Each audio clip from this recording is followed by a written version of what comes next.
paisajismo de la Rey Juan Carlos, grado que se implantó en España y que defiende la defensa del paisajista como profesión.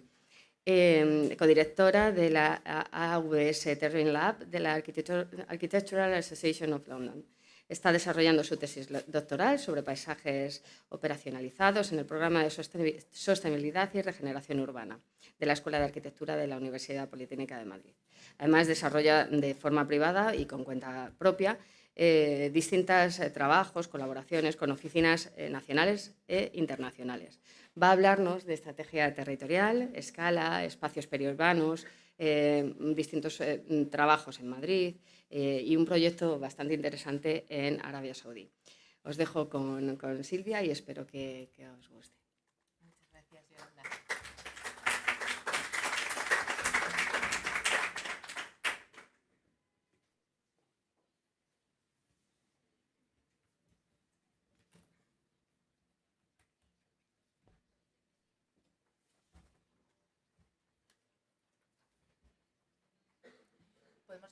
¿Podemos apagar estas luces para que se vea bien la pantalla?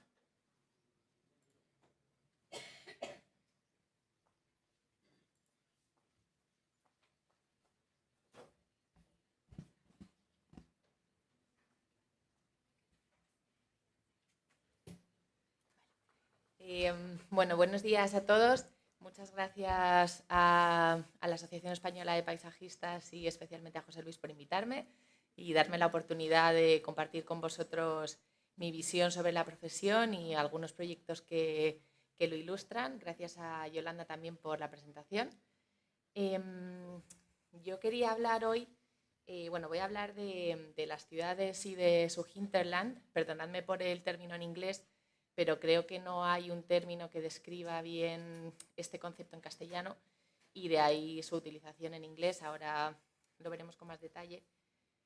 He querido incluir esta imagen, igual que esta, porque me parece que es muy relevante respecto a lo que se habló ayer, a lo que mencionaba Andrés Perelló del derecho a la belleza, de renaturalizarlo desnaturalizado, de traer el paisajismo dentro de las ciudades, que es básicamente un entendimiento del paisaje como medio para embellecer ciudades. Creo que este es un enfoque bastante interesante, pero creo que parte de una dicotomía entre naturaleza y artificio con el que yo no estoy completamente de acuerdo. A mí me interesan un poco más estos paisajes que son el resultado de la urbanización extendida, son básicamente los territorios que soportan el desarrollo y el día a día de esas ciudades que pretendemos embellecer. Estos paisajes, que consideramos paisajes productivos o paisajes culturales, como mencionó ayer Adrián Guest, estos paisajes bucólicos son hoy en día mínimos y de hecho son paisajes que nos sorprendemos de encontrar, ¿no? Como comentaba ayer Adrián en el río Monegre. Todos estos paisajes son lo que conforman el hinterland. Voy a contar la definición de hinterland. Según Británica, es la región tributaria, tanto rural o urbana, o las dos, que está vinculada estrechamente con una ciudad y con su desarrollo económico. O por el diccionario de Cambridge, es el área que rodea a una gran ciudad o puerto de la que depende económicamente el puerto de la ciudad. Quiero hacer un poco una mirada histórica sobre este concepto de hinterland para entender bien cómo ha ido evolucionando y por qué hablamos de esta relación destruida. Empezamos con este modelo de von Thunen del estado aislado en el que concebía, esto fue concebido en 1826, principios del siglo XIX, en el que concebía la ciudad como un estado aislado rodeado por distintos anillos agrícolas de producción de cultivos, de ganado, de producción forestal, etc. En esta concepción suya la ciudad está en el centro, es una ciudad autosuficiente, sin influencias externas. Todo el intercambio de materias primas se produce en este centro de ciudad. Un poco más adelante, Ebenezer Howard plantea su ciudad jardín a finales del siglo XIX, en el que empieza a hablar de renaturalizar esa ciudad, como hemos estado hablando, Y seguimos hablando un poco de esa ciudad rodeado de ese hinterland, que es ese territorio que abastece de materias primas a la ciudad, pero en su modelo ya no tenemos una ciudad aislada, sino que empieza a dialogar con otras ciudades con su propio hinterland. Si analizamos, si seguimos analizando un poco cómo han ido evolucionando estas sociedades urbanas a lo largo de los años, según plantea Lefebvre en este diagrama, siendo de 0 a 100 la urbanización, el grado de urbanización, siendo el 0 una condición de subsistencia de la sociedad y el 100% una urbanización completa, Lefebvre explica distintos momentos distintos, relacionados a distintos tipos de asentamientos y distintos modos de organización social y espacial. Esta transición de una economía de subsistencia a una zona crítica, lo que nos está señalando es la interdependencia geográfica generalizada que tenemos en todo el planeta, mostrada en este diagrama de Nikos Katsikis, que habla de paisajes operacionalizados. Me parece muy relevante este diagrama, este mapa del planeta, en el que podéis ver en naranja la superficie ocupada por ciudades, que es únicamente un 2 o un 3% de la superficie terrestre. Y aquí yo creo que es donde es importante, toma gran relevancia el argumento de que embellecer las ciudades es importante, pero solo estamos trabajando sobre un 2 o un 3% de la superficie terrestre. El otro 60-70% de la superficie terrestre son paisajes operacionalizados, son territorios en los que se produce todo lo que consumimos en ese 2-3%. Es decir, son paisajes consecuenciales, son consequential landscapes, son paisajes que están urbanizados por consecuencia de la evolución de la urbanización. Por tanto, esos paisajes bucólicos, esos paisajes culturales, ese hinterland tradicional ha desaparecido, se ha destruido y se ha visto sustituido por operational landscapes que sirven de esa urbanización planetaria. Aquí he puesto una serie de imágenes de lo que son estos paisajes operacionalizados. Son paisajes industrializados, mecanizados e intensificados. Como veis, hay en este caso cultivos de regadío con pivot en un paisaje desértico, estos grandes campos de cultivo de invernaderos, que tenemos un ejemplo muy claro en España, en Andalucía. Otra vez cultivos de regadío en una llanura de inundación con bastante escasez de agua. Macrocultivos de cereal en Estados Unidos, paisajes costeros completamente urbanizados por la producción agrícola. Todos estos paisajes operacionalizados generan un excedente que se exporta y se comercializa en el mercado internacional, lo que genera una extensa red de intercambios que llevan a un mundo globalizado. Por tanto, el hinterland tradicional que servía a los mercados locales se ha visto totalmente reemplazado por un hinterglobe, concepto que desarrolla Nikos Katsikis en su tesis doctoral. Por tanto, esta urbanización se ha vuelto planetaria, tal y como defiende Neil Brenner. ¿Cuáles son las consecuencias de todo este planteamiento y la situación de crisis a la que hemos llegado? Pues deforestación. Aquí veis los puntos rojos, los puntos hotspots de deforestación, en el que España vemos que es un punto bastante caliente. Desertificación, calentamiento de la superficie terrestre, subida del nivel del mar, migraciones climáticas, en fin, la crisis climática en la que nos vemos envueltos.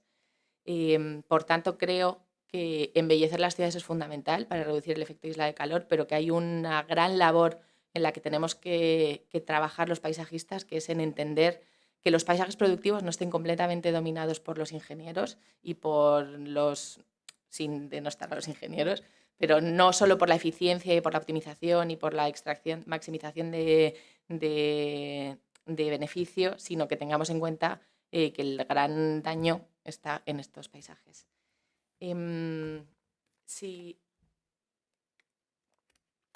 Como sabéis, la ponencia se titula "Las ciudades y su hinterland, una relación destruida". Entonces, es muy fácil hablar de estos fenómenos a escala planetaria, pero quiero analizar un poco qué pasa cuando analizamos estos fenómenos a una escala un poco más cercana, aunque sigue siendo una escala grande, ¿no? Escala metrópoli. Esto es un diagrama propio en el que como base he cogido la ciudad aislada de Von Thunen y he ido analizando cómo ha ido evolucionando este modelo de ciudad el que vemos cómo este modelo ha ido creciendo. Aparecen, esta sería igual la ciudad jardín de Bernese Howard, que aparecen estos núcleos periféricos con sus propios hinterland. Según va creciendo la población, estos hinterland se van de alguna manera entrelazando.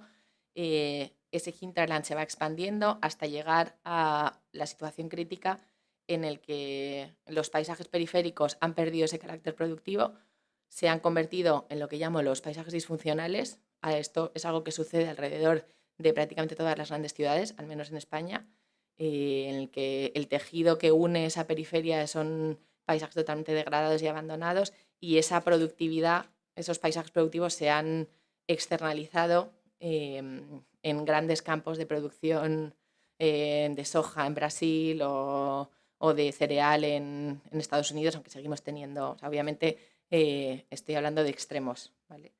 Entonces, ¿cuáles son las consecuencias de estos paisajes disfuncionales? Pues como hemos dicho, es un abandono y una degradación de los hinterlands que dan paso a paisajes degradados y disfuncionales, una pérdida de identidad de los municipios de las periferias, pérdida de biodiversidad, aumento de efecto isla de calor y un larguísimo etcétera. Os voy a contar este pequeño proyecto sobre el caso de Madrid, en el que esto es un proyecto que trabajé en conjunto con es un proyecto de fin de carrera. Está mezclado algunas cosas mías de investigación con un proyecto de fin de carrera de una alumna del grado de paisajismo que presentó el año pasado. Ella planteaba y estudió la corona, 5 municipios de la corona del sur de Madrid, Alcorcón, Leganés, Móstoles, Fuenlabrada y Getafe.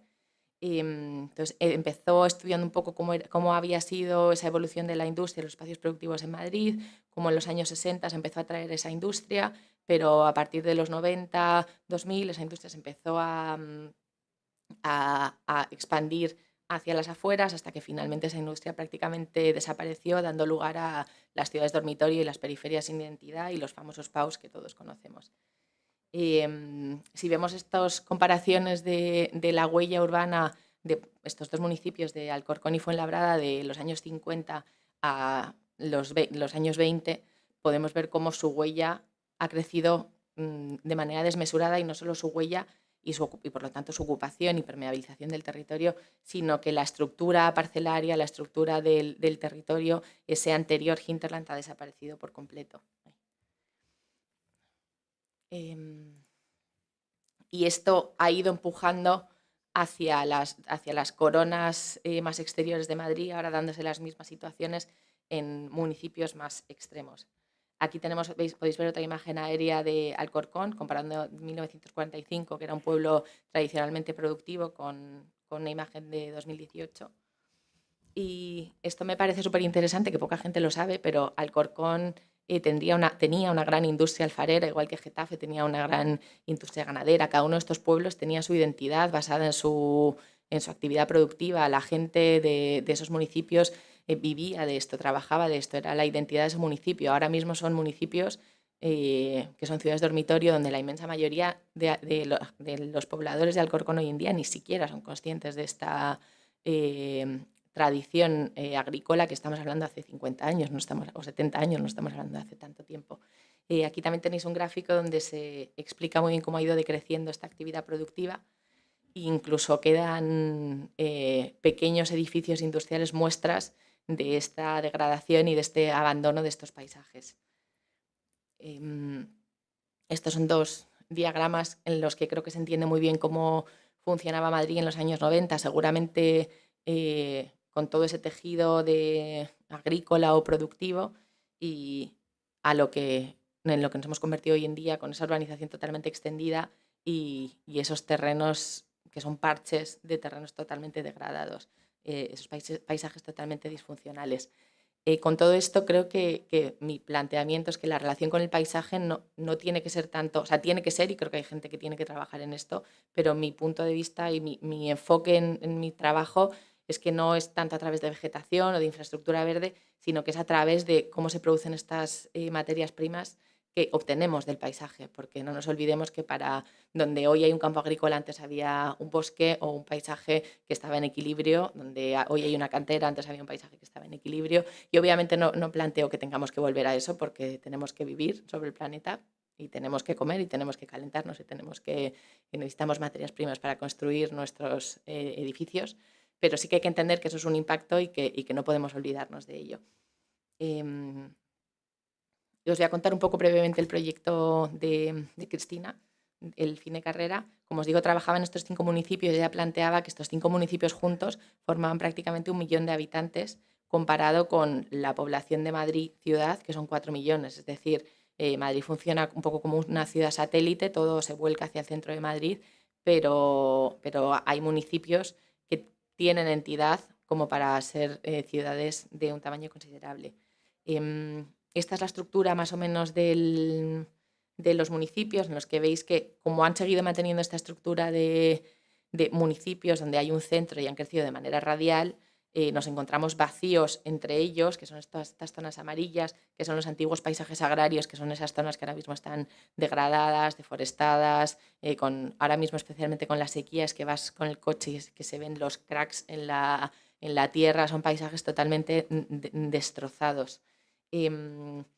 Estos núcleos urbanos están rodeados por ensanches, o lo que son los conocidos PAUs de Madrid, y polígonos industriales. Cristina planteaba una estrategia bastante interesante que, además de estar completamente fragmentados por grandes infraestructuras diarias, como son M40, M50 y todas las radiales que parten de Madrid, Cristina planteaba una estrategia bastante interesante en la que superponía la red de vías pecuarias sobre esta estructura, ya que, aparte de ser una estructura lineal que rompía esta otra estructura de infraestructuras lineales, usos concéntricos, tiene que ver con sus usos productivos, con la recuperación de identidad. Entonces, planteaba una nueva estructura supramunicipal en el que, a través de estos ejes, se salvaran estas barreras y se recuperaran esos paisajes degradados a través de puntos de actividad y un poco promover, recuperar estos núcleos de actividad.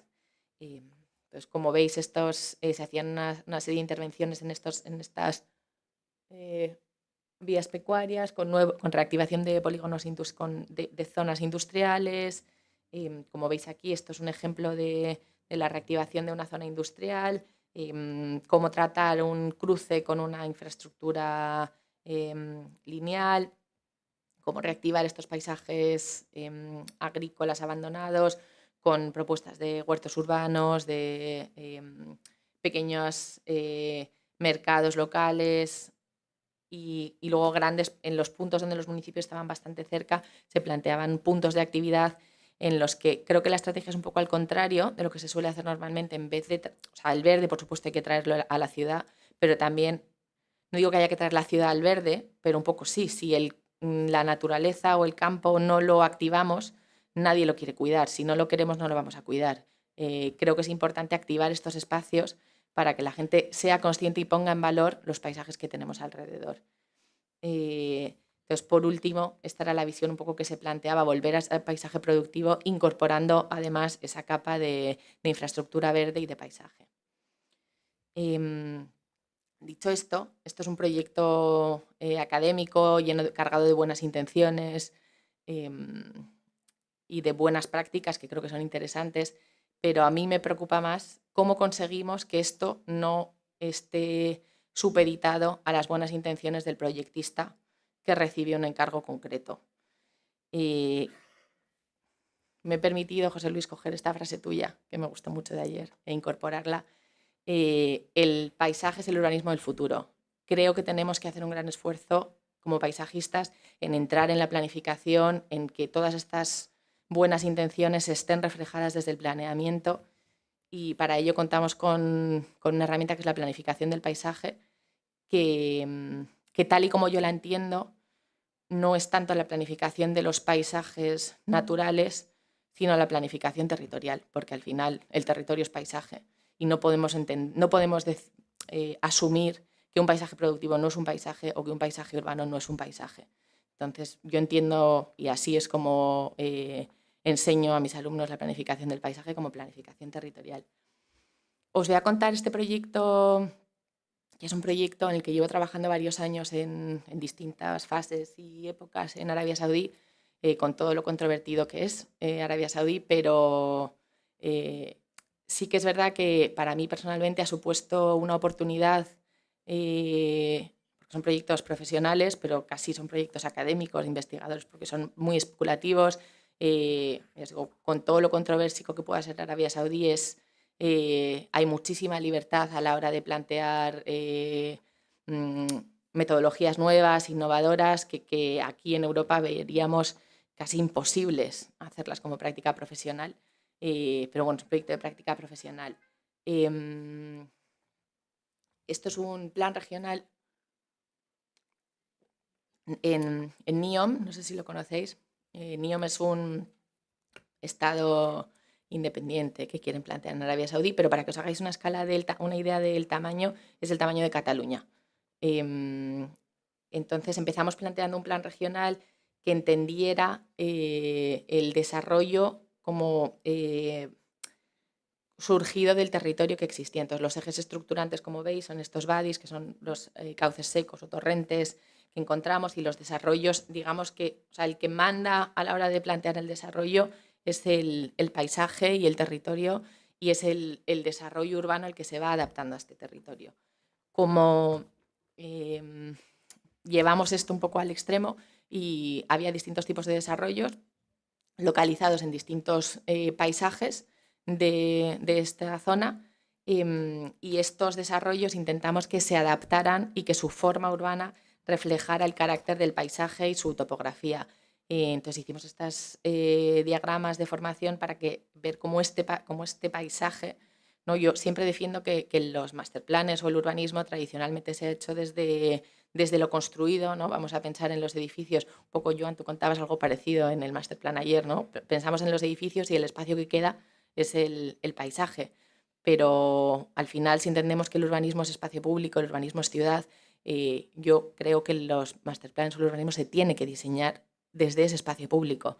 Y ese espacio público hay que entender que tiene que estar ligado al tipo de paisaje, a la topografía, a la hidrología, a la ecología presente en esa zona. Entonces, bueno, esto fue un ejercicio también que dota de carácter, ¿no? Y ayer hablábamos también, creo que en algún momento se habló del carácter y de la identidad de los municipios. Había una serie de principios que regían el diseño, que son un poco los que he tratado de transmitir a lo largo de toda la presentación: proteger, mejorar, sostener, captura de carbono, livability, autosuficiencia, bueno, conceptos que están ahora mismo en boca de todos, ¿no? Pues gestión de aguas pluviales, gestión de la subida del nivel del mar, de proteger los paisajes de gran valor, crear corredores ecológicos, ¿no? Un poco los conceptos o los objetivos que todos, yo creo, todos los que estamos aquí tenemos en mente a la hora de plantear un proyecto. Un poco lo novedoso de este proyecto es que planteaba que para que todo esto se lleve a cabo, ¿no? para que todos esos paisajes productivos, paisajes urbanos y esos paisajes de gran valor funcionen, tiene que entenderse todo esto como un continuo, ¿no? Entonces trabajamos como en este diagrama un poco metabólico en el que, digamos, los inputs del paisaje, que son el sol, el viento, el mar, la atmósfera, de donde cogemos el propio territorio, de donde cogemos todas las materias primas. Luego tenemos los flujos que entran y que salen de estos inputs que se transforman en materias primas, y luego teníamos los distintos componentes, que son la energía, el agua, la producción de comida, materiales, carbono. Trabajamos en este diagrama. Este proyecto fue un proyecto muy largo, muy complejo, no voy a entrar en mucho detalle, he pretendido contarlo un poco por encima, pero luego pues, estoy abierta a que discutamos o que me preguntéis lo que queráis.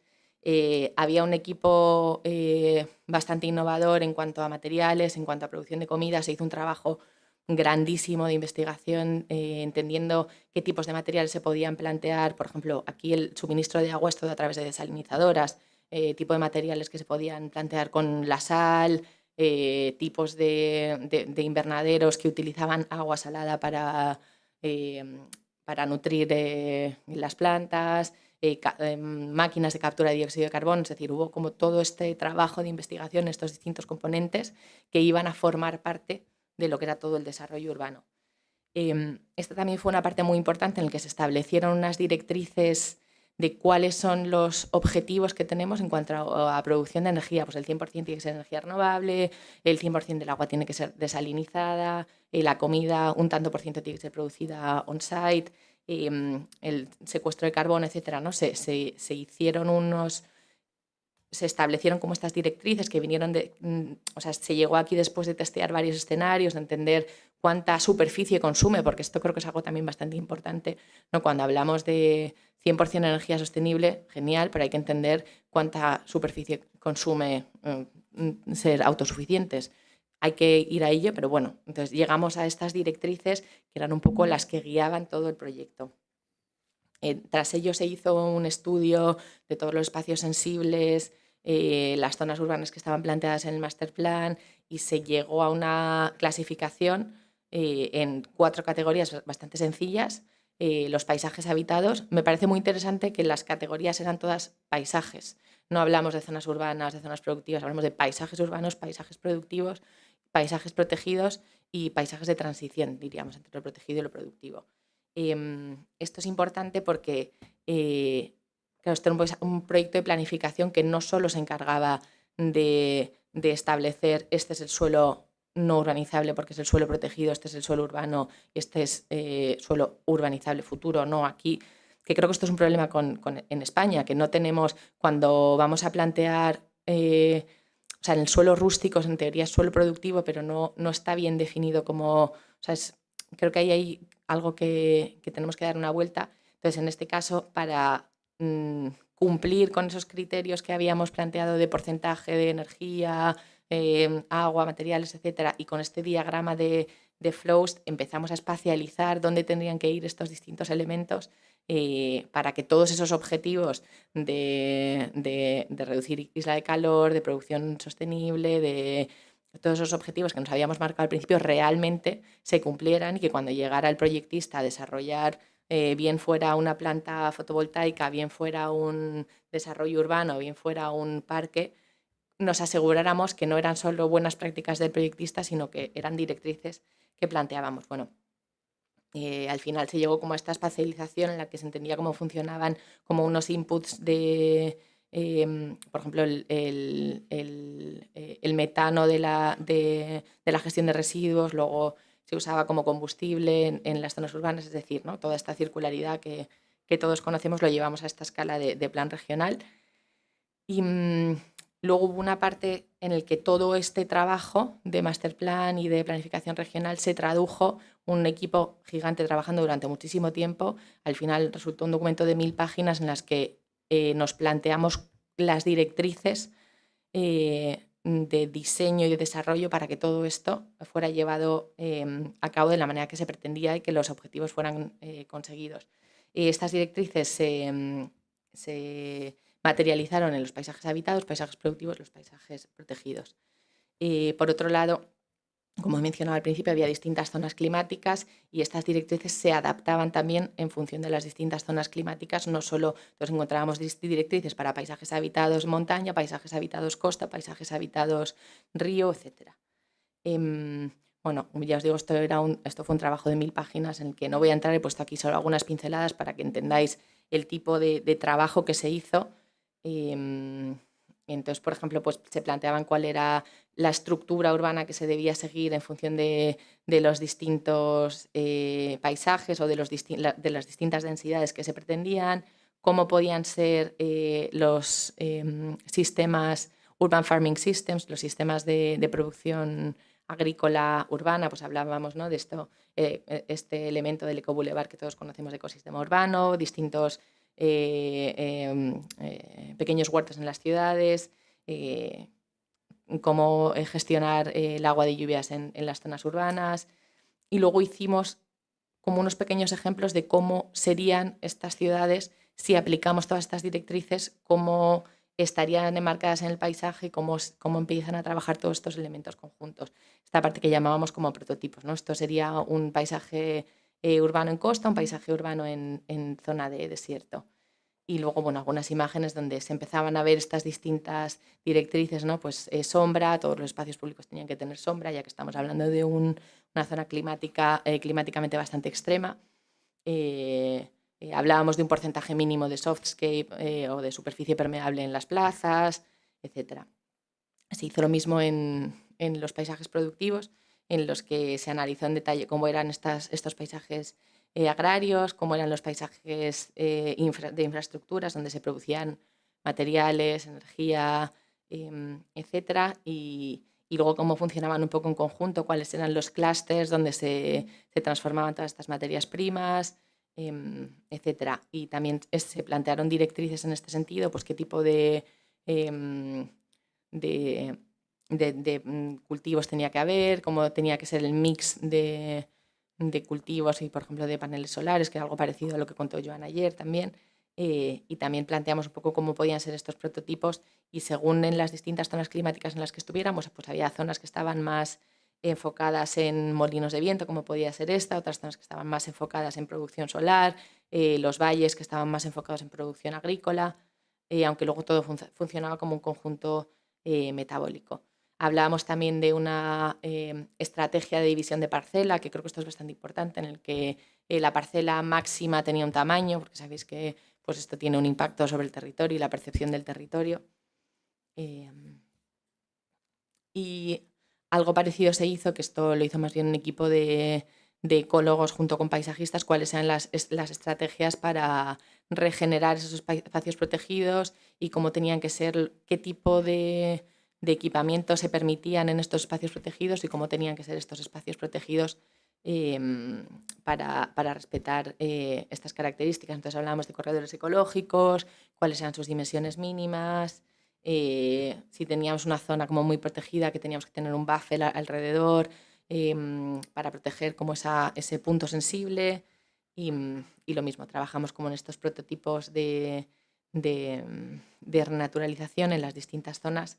Y aquí veis una imagen de una zona de costa con una renaturalización de manglares. Veis que aparecen esos caminos que están elevados para evitar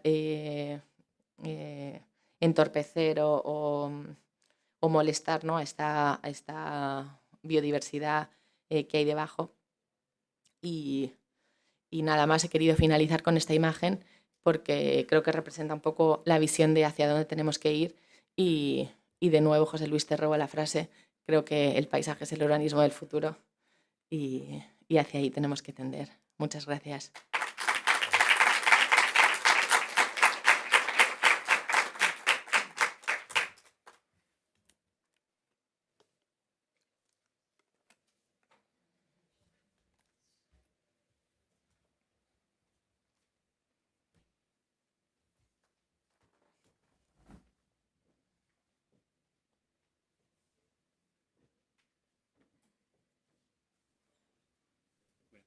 Muchas gracias, Emilia.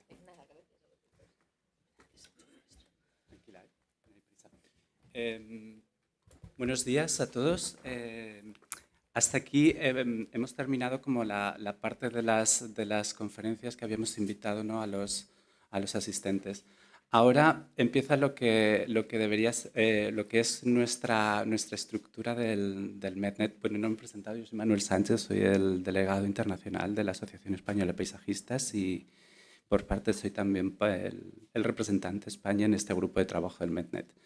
El MEDNET busca, como ya habréis visto y supongo que todos habréis podido tener, ¿no?, el libreto que hemos repartido ayer, es el resultado de un trabajo que normalmente se desarrolla en dos años, con 2 reuniones de primavera, que esta sería la primera y la siguiente sería el año que viene, ¿no?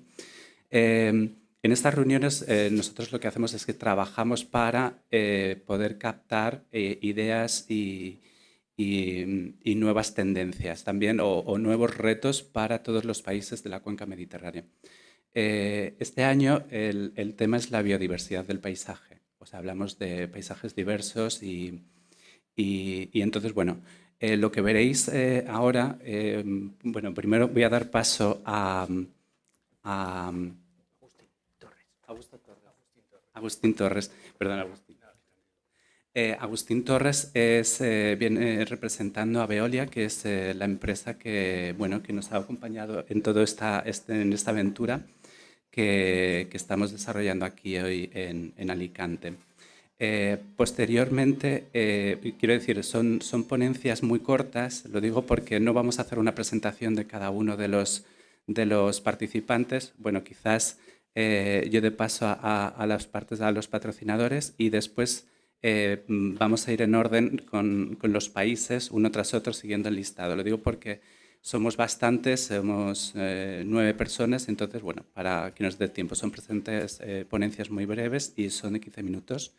Y nada más, simplemente que os toméis esas presentaciones del MEDNET como algo, bueno, como una apertura, ¿no? Como una visión global desde muchas perspectivas europeas y que espero que bueno, que la idea es que nos ayude a nosotros también a trazar unas conexiones a futuro. Agustín. Vamos a poner la presentación aquí, que es que está ahí puesta. El ordenador. El ordenador, sí. Ah, claro, porque si no, no lo ves. Sí, bueno, aunque sea así de lado. Bueno, la voy a buscar, ¿vale? No sé dónde la teníamos puesta.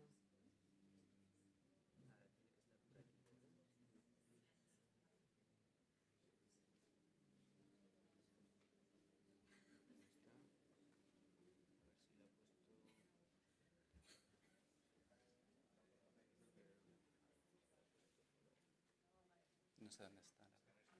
En el escritorio. Multifuncional,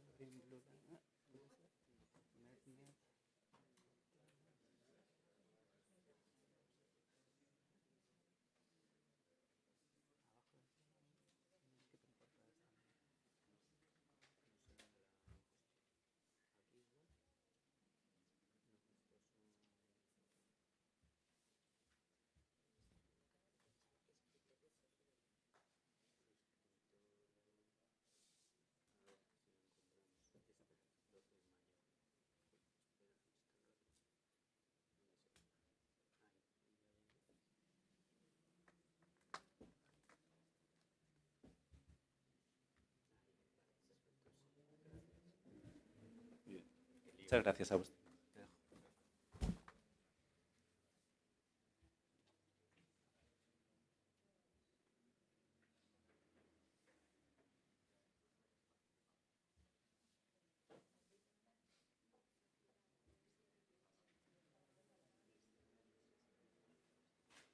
Ya lo estoy viendo.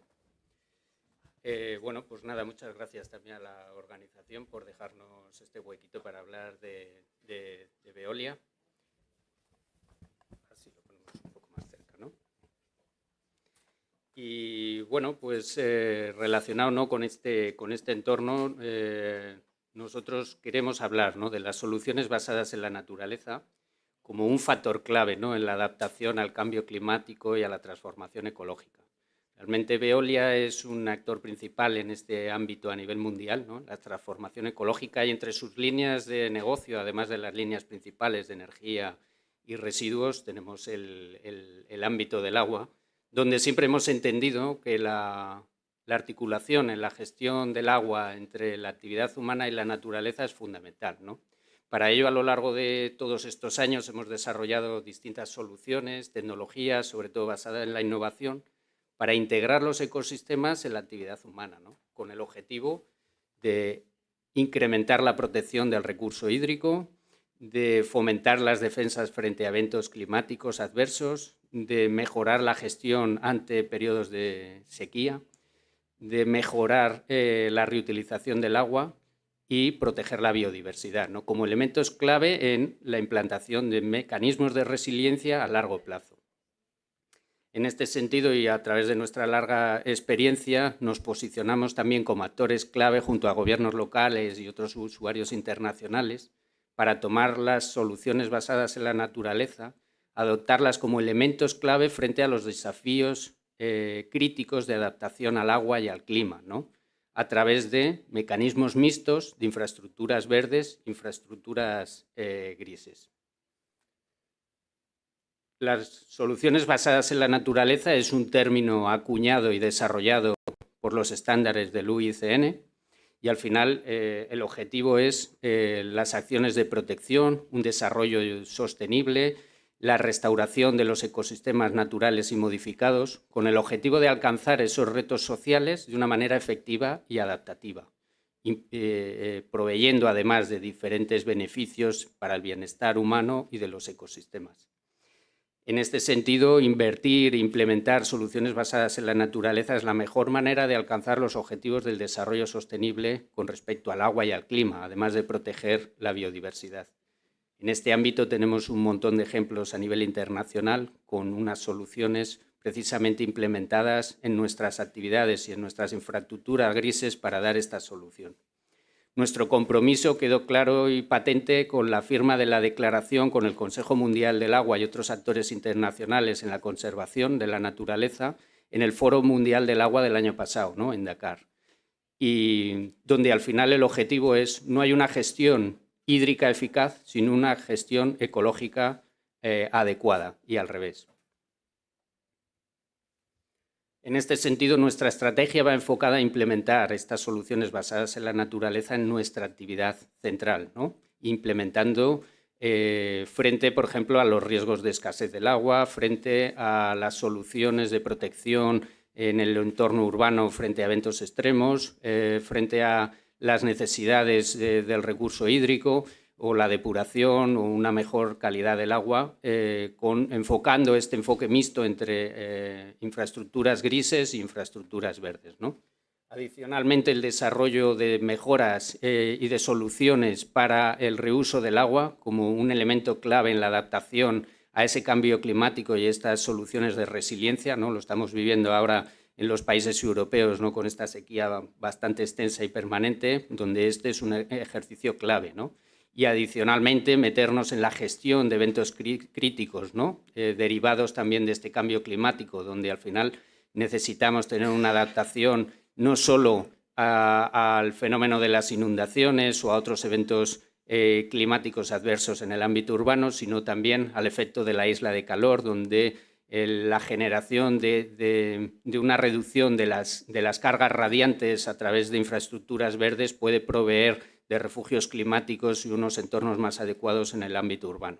Y esto nos lleva también a prospectar otros modelos de negocio relacionados con otras actividades, tanto industriales como el terciario, como las administraciones públicas, de cara a optimizar también los recursos, principalmente en el agua.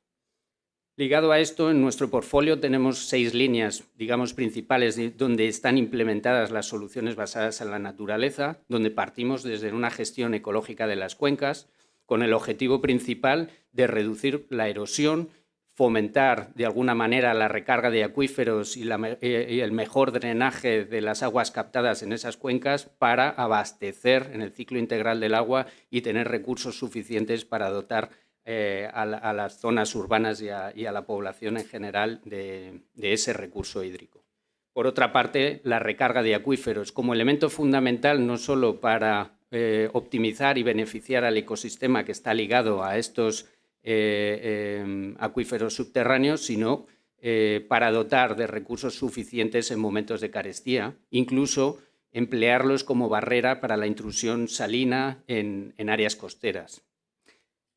Igualmente, el drenaje urbano, ¿no?, y la protección frente a grandes inundaciones, el desarrollo de soluciones basadas en la naturaleza para optimizar este tipo de fenómenos ha mostrado que es clave y fundamental para una adaptación al cambio climático en el entorno urbano, ¿no?, y fomentar esa resiliencia, reduciendo, por tanto, los eventos críticos y sus afecciones en las ciudades.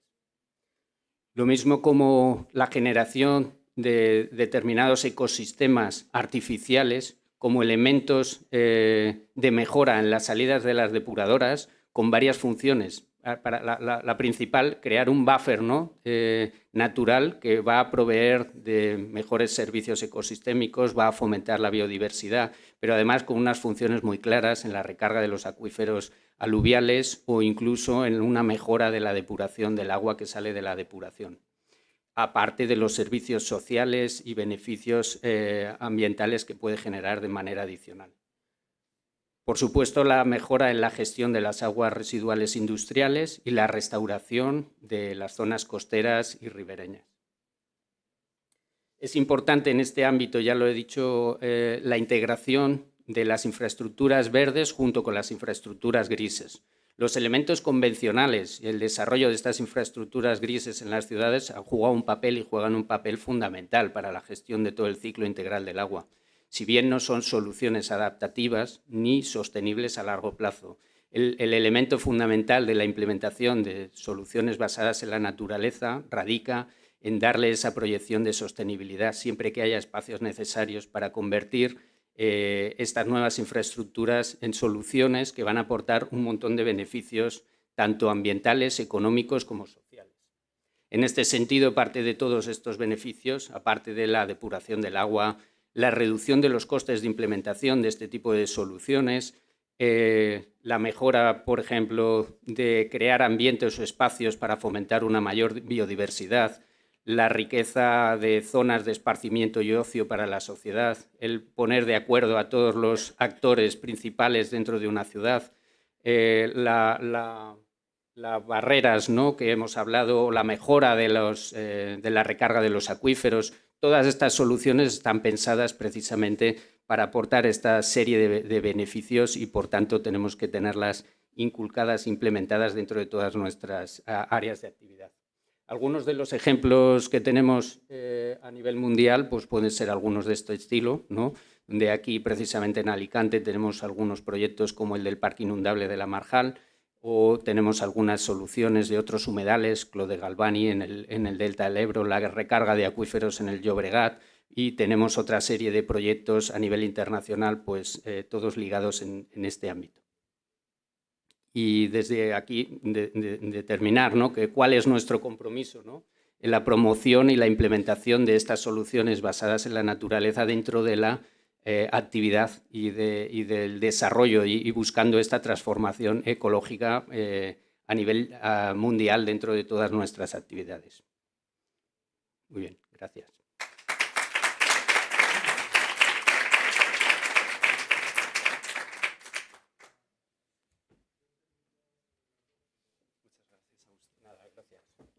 So at that point, we start with this presentation of the BetNet. So we change the language. So we are talking all the presentation in English. So if someone needs the translation or something, so we have that time. I want to please start with Manuel Martí, I think. Santi Casanella, please. From Hunter Industries. This is one of the IFLA Europe sponsors, and they are coming with us many times. So thank you, Santi, for Santiago.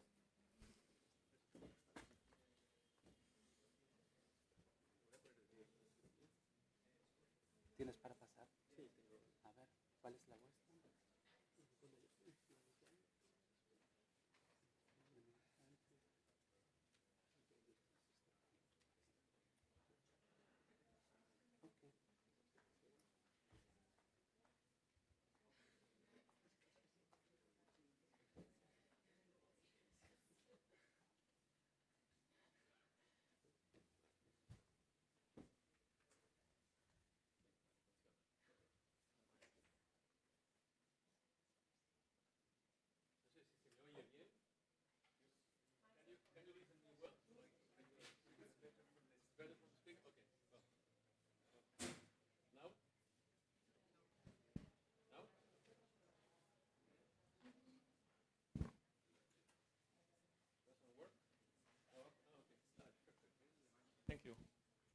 Hola, ahora sí me oís. Vale.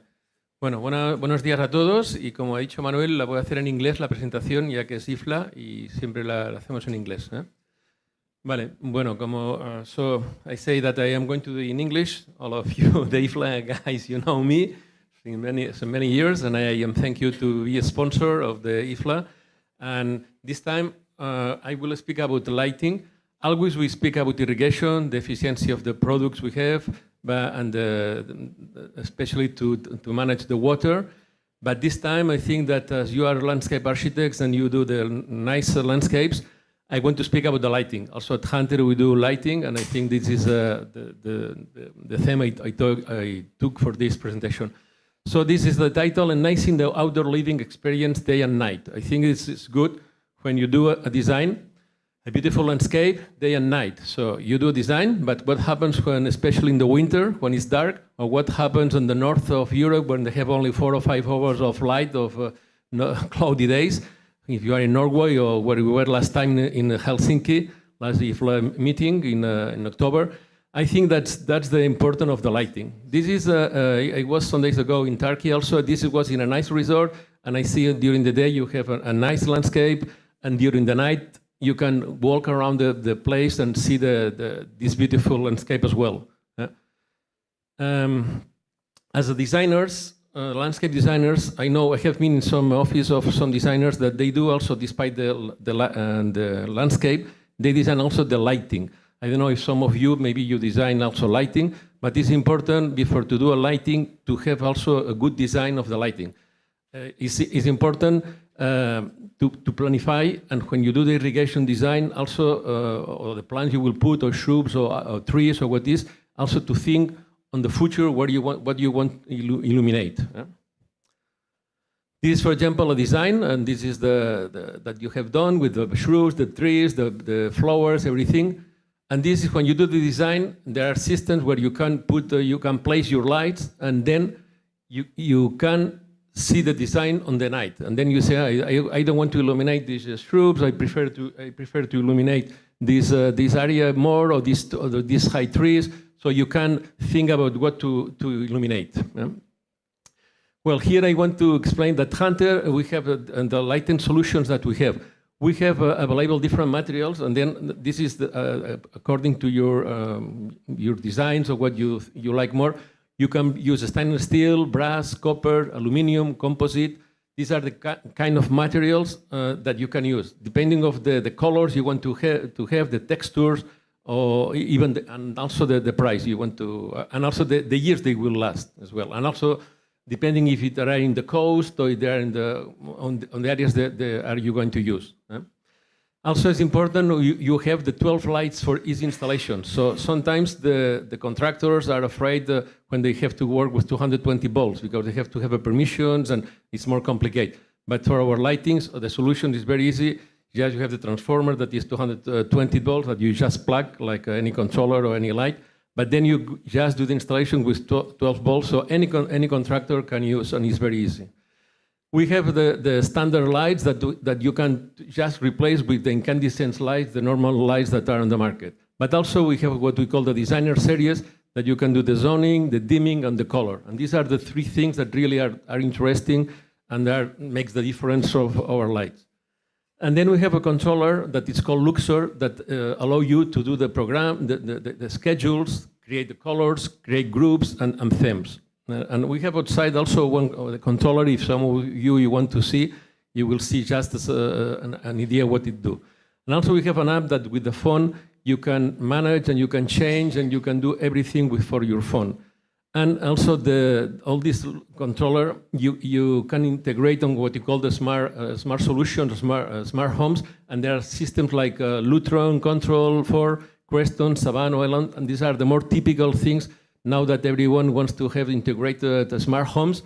These guys, the integrators, they like to put everything, the heating, the air conditioning, the lightings, everything, the irrigation, everything inside. And okay, another thing we do is we are sustainable. We are only using LED lights. LEDs turn to be 73% more efficient than the incandescent light.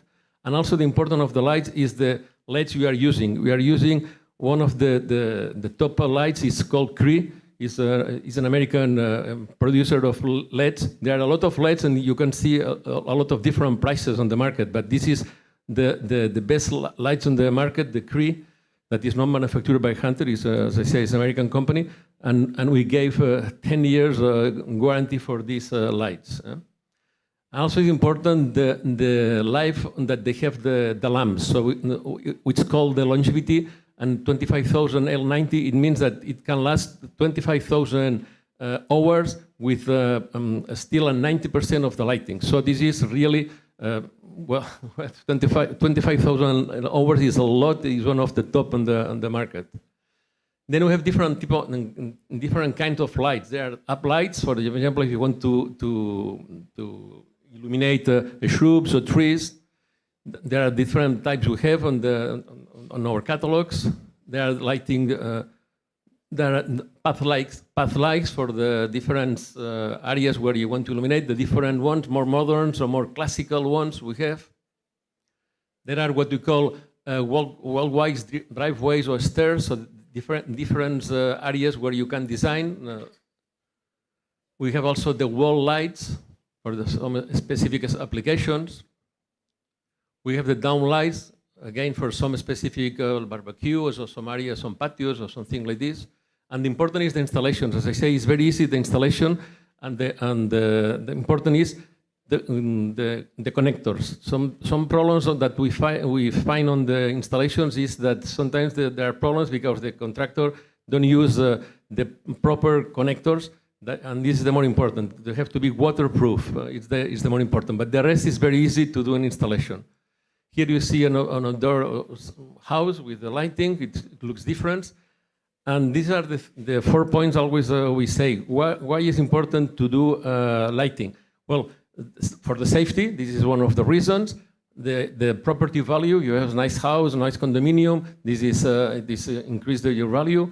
The beauty, so you can do, and you are specialized on do the nice design, so it's specific, the beauty is very important, and extends the living space. So sometimes if you have in winter you have a swimming pool, you have a garden, and it's dark, and you are inside your house, you see nothing, only it's dark. But if you can put some spots on the lighting, it's an extension of your house, or the park, even in a park.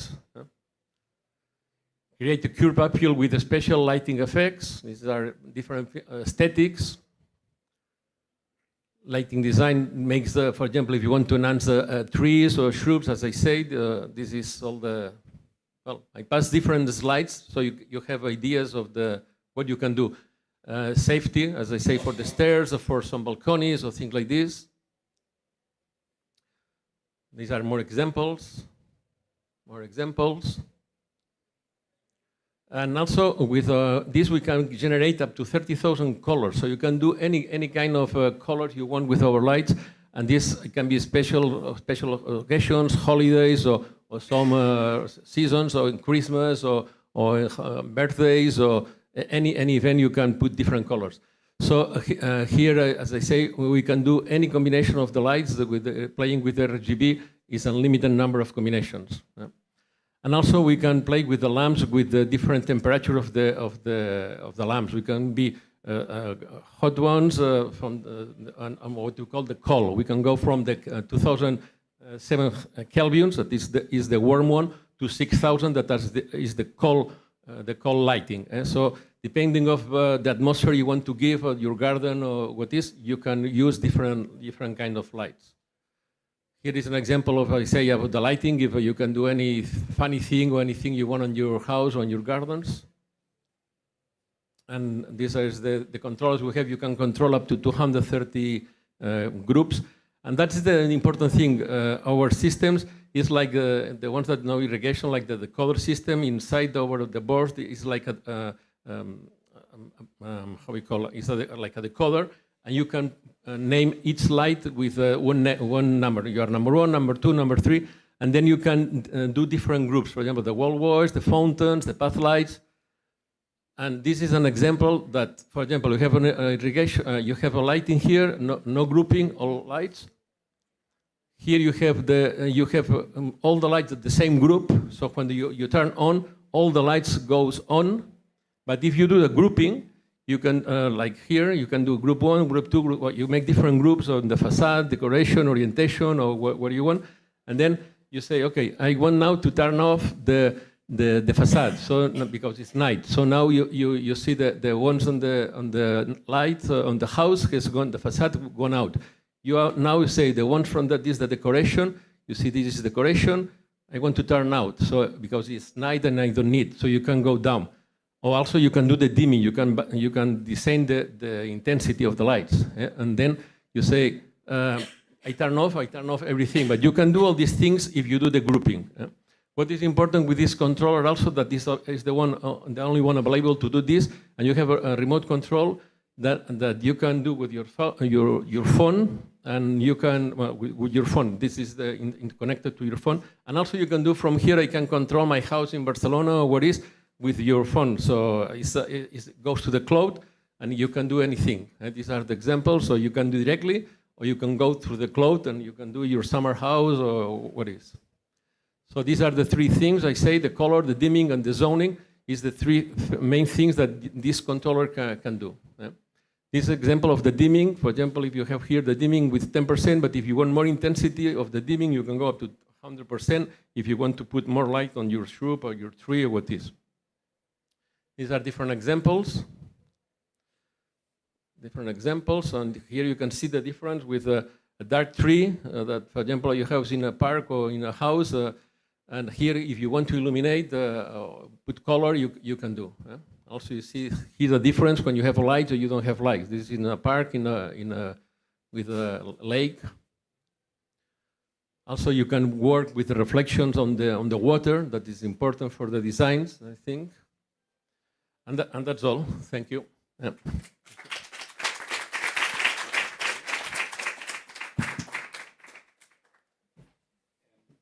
Thank you very much, Santiago, and thank you, Hunter, because I think lighting is important for this beauty that we are looking for.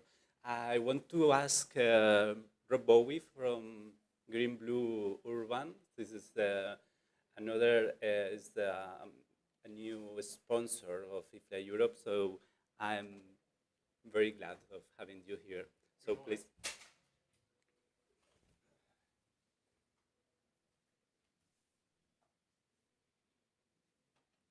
You want to talk in that place? Shall I talk here? Yeah, thank you.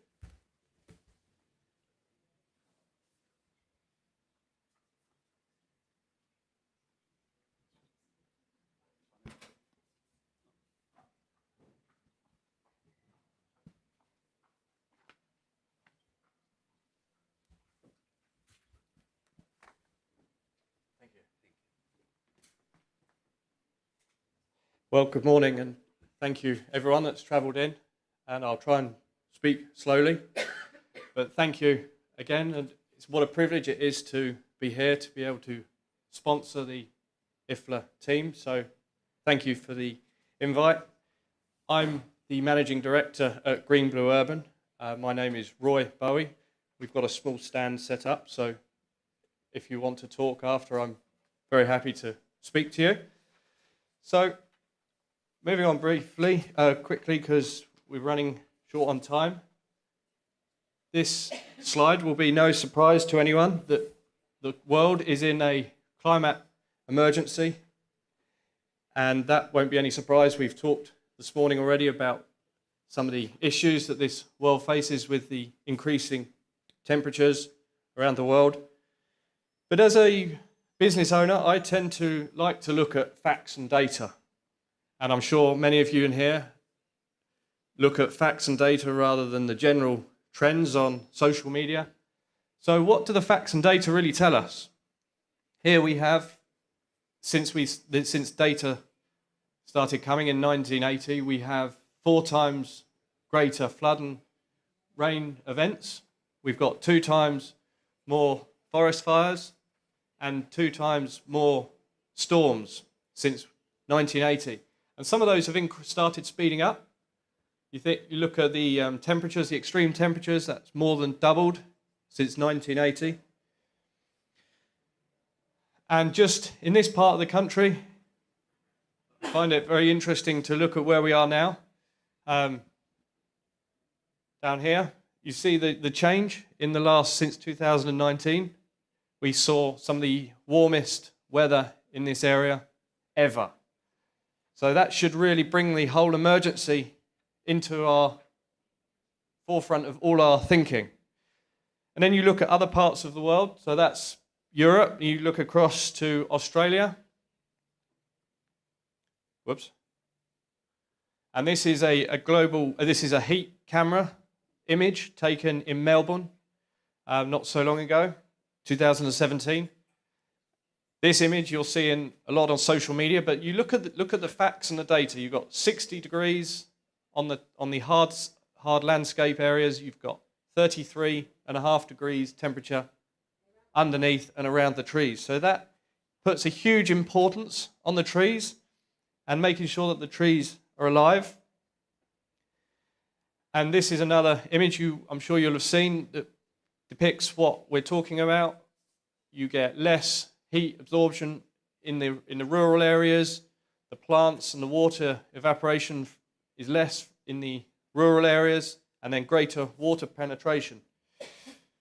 So that really illustrates clearly, just as a picture, what we're talking about. And the urban heat island. I'm sure many of you are aware of the urban heat island concept. I just Googled it last night, and there's a very good brief text.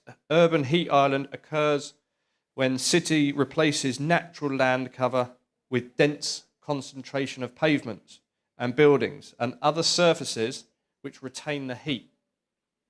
So what we want to do is we don't want these urban heat islands occurring. We need to bring parts of nature from the rural areas into our cities, because if we don't, there'll be continuation of increased floods. This is an image taken up in North England. Flooding, wetter winters.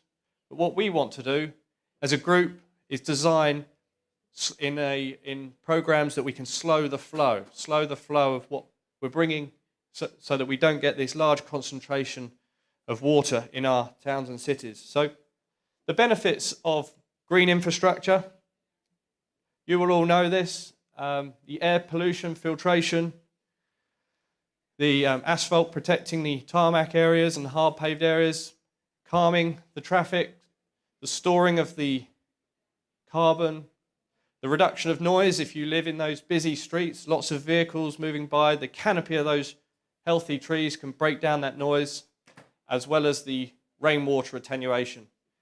Maybe if you've ever jumped out your vehicle or walked by a tree when it's been raining, you shake the tree, a lot of water droplets can come off those leaves and end up down your neck. So we know that a lot of water is kept on those trees. But none of this will occur if we don't consider for the trees. So larger trees, it's the canopies of the larger, healthier trees which bring out all those environmental needs. We won't get any of these if we don't have the trees for the long terms, the 50 or the 60 or the 100 years that we want the trees. None of those benefits are released without the healthy canopies. So, big question, when do the trees start bringing all these benefits? This is a very simple, easy table created by Mr. Jeremy Barrell, very interesting guy. If you don't know him, he's worth looking up. But he talks about the benefits of the trees and when they start reaching the maturity. And if you plant trees quickly without thinking long term, they bring quick benefits, but then they drop off. Only 10 to 15% of a tree's benefits are released if the tree doesn't live very long. We're interested in trees long term. Trees that will bring back all that protection of the tarmac, all the noise reduction. That's what we're interested in. So all credits goes to Mr. Jeremy Barrell on that one. Very basic principle, and obviously this would change with different species of trees. So he's definitely worth looking at, Mr. Jeremy Barrell. So why Green Blue Urban? Well, again, as I said, I'm the managing director at Green Blue. We're a family-owned company, family-run business. My father started the business in his garage. We manufacture all our products out of 100% recycled and recyclable material. Very important that it's the recycled and recyclable, so we don't use any virgin plastics. We can use reclaimed marine waste. We have a technical team in the UK and throughout the Europe, which are always on hand to support landscape architects and designers. We also have BBA approvals, which some may be familiar with, the British Board of Agreement, and we have environmental product declarations pending. So they were in a very positive position in terms of the environment and supporting the environment. and we are the only company in the world with a fully compatible urban tree pit system. So we can provide everything from the soil cells to the irrigation system, which are a manual irrigation system. We can provide the aeration and different geotextiles that are all compatible and work together as one system, right up to the tree guard. So that's the arbor system. There's the soil cells, and they're a crate system which will protect the soil and stop the soil in our urban environments becoming compacted. So we like to call it the forest floor environment we're bringing into our urban environments.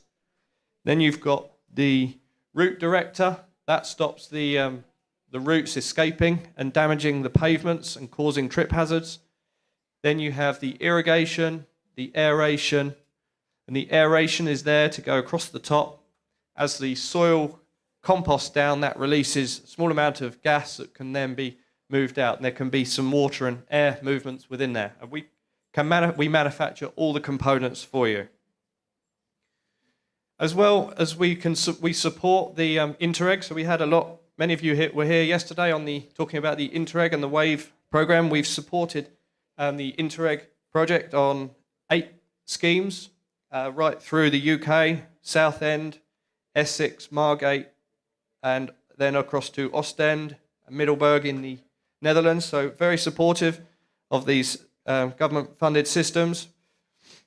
And these are some of the partners that we have worked with, University of Greenwich, Kent councils, many other councils. So if there's anyone you want to look up or ask for references, we're more than happy if you wanted to talk to those.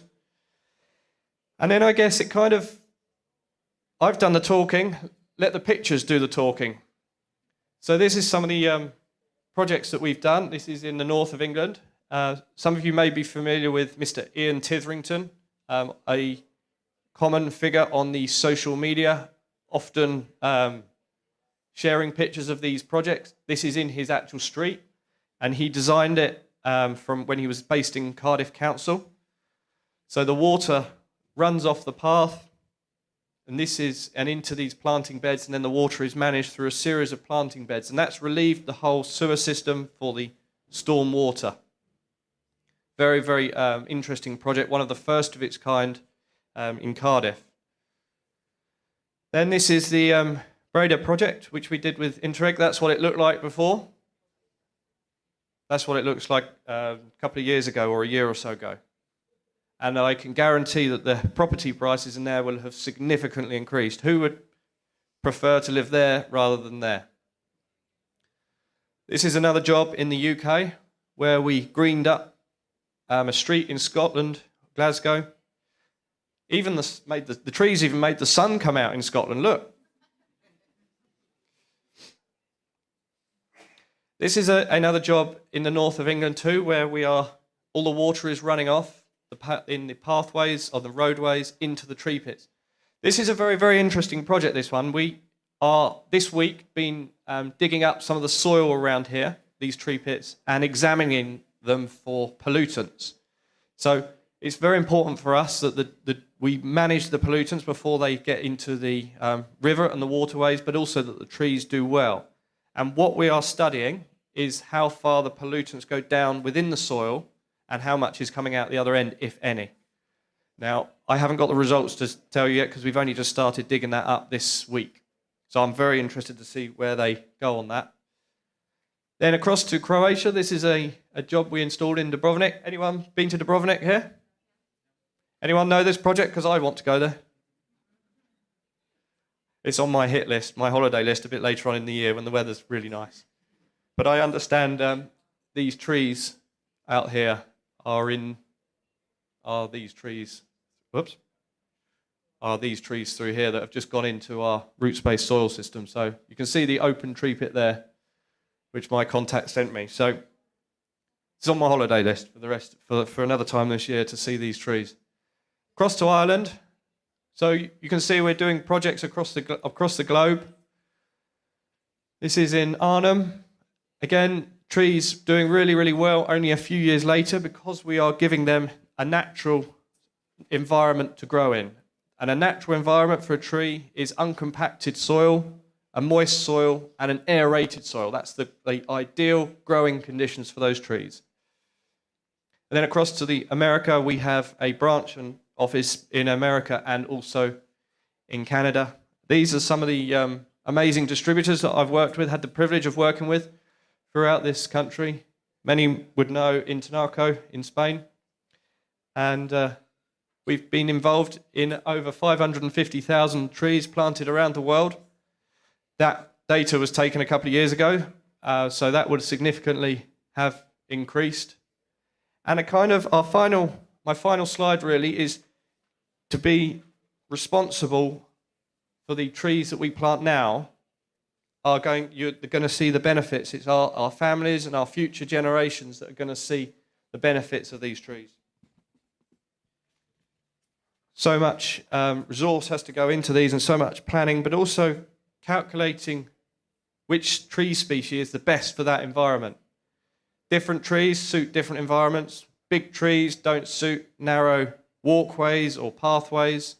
But this job we put in about 10 or 12 years ago, and these are the trees outside St. Paul's Cathedral. If anyone's been to the front of St. Paul's Cathedral, big trees, they're looking absolutely fabulous at the moment. Great shade, lots of people walking under, enjoying them. So thank you very much, everyone, for listening. My stand is just around here. I've got business cards. I have 2 urban design books to give away. Unfortunately, a pigeon has deposited on one of them, so I only have 1 book to give away. But it's there if we can talk, and you can also download it as well. Thank you, everyone, for listening.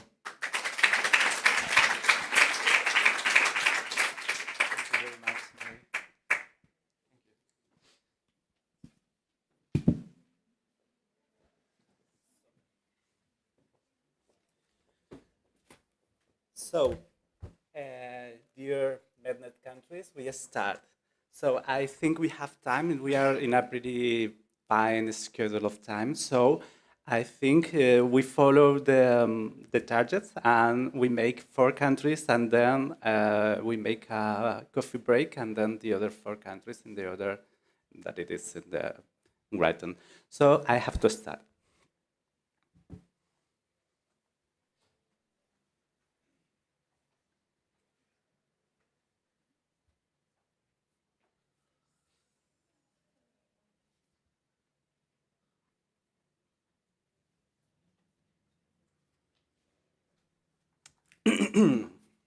Sorry.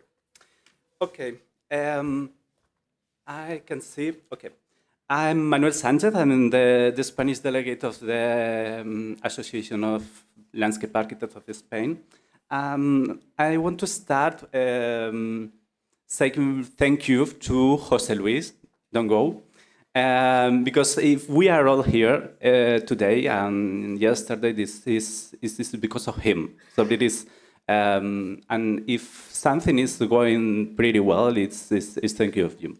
I want to thank to my community, my executive community, Iñaki Viñuelas, Pat González, Lorena Desnarcamin, Yulena Palavan, and Yolanda Bruna there. Because I'm here because they choose me to this to make this. And okay, I get little bit nervous.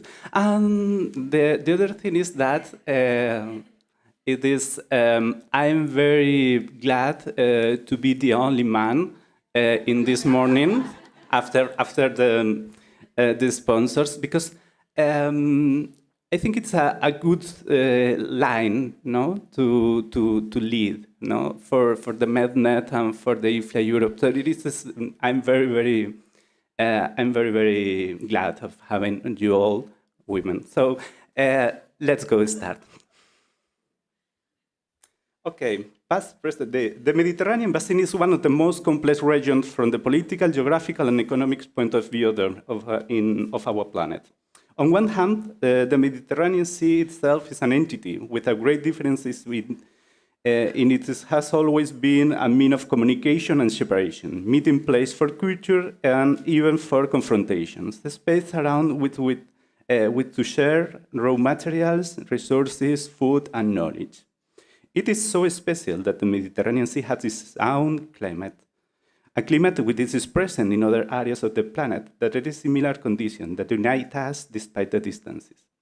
We all present know the characteristics of this climate. It is precisely this climate that unites us here today, a climate that in the past has created rich and complex speciecities, societies and cultures, thanks to the mild temperatures, mild seasonality with wetter seasons and drier ones. Where the vegetative rhythms follow another, and flora and the great biodiversity development. In recent decades, the effects of worldwide climate change are forcing drastic changes. We are not very aware of the consequences. They lead us to a situation of uncertainty for which we must be prepared. Okay, we came from an abnormally hot and dry month of April 2023. Concerned about the summer temperatures 4 months ahead of time, have society on alert. Our springs and autumns are really shrinking. The very sea that bathes us is also being affected by the high temperatures. A body of water that until now facilitated the control the thermal oscillation may stop being that great ally to us. As landscape architects, we must free ourselves from guilt and focus on finding how to adapt to a new reality. Stop being living in an utopia, and we must offer solutions. Nor should we indulge in climate anxiety. Today's presentations and our work of the Mediterranean MedNet Working Group session seek precisely to see light from all of the countries present today here. According to the United Nations, today, the 55% of the world's population is predominantly urban. This percentage is expected to rise to 65 by the year 2050. Surely, most of us live in cities, so we are live in an urban environment. And that imagine if we were, is this like a child's game, no? We can trust all the perimeter, no? All the line of the Mediterranean, we can go in following the cities. But the reality is that we don't have points in this landscape. In some cases, the coast is becoming a linear city that will end filling in the gaps. We will build the entire perimeter of the sea if we can't stop. Today's cities are the places where we mainly live. They are a space for ecosystem. At the same time, the city is a complex environment, perhaps the largest of all. One reality is that it is a place of serving and housing. The productive process that historically were intercepted between the residential structure to later house them in the periphery. So this is we have been talking about with Sylvia. We are currently being expelled indirectly from the urban land, all that uses. And as we can see yesterday on Huerta de Alicante. Okay, we all know how our cities have evolved. We know their peculiarities. Cities end up being a sink for energy, food, and materials that depends on the territories outside their stations. Alienated territories that on many occasions are not only productive places, but also waste receptors, guarantors of biodiversity or climate control.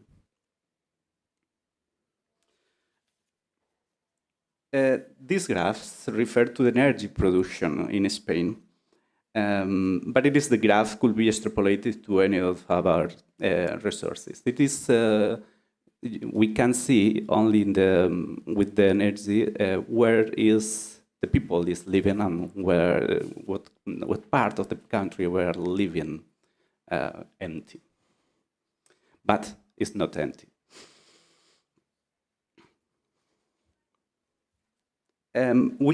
that is why we must stop understanding the city as an independent element of the territory. It's a landscape, like everything. This is all the landscape, one landscape. At the same time, the ignorance with which we treat the territory that serves us, urbanities or citizens, is unfair.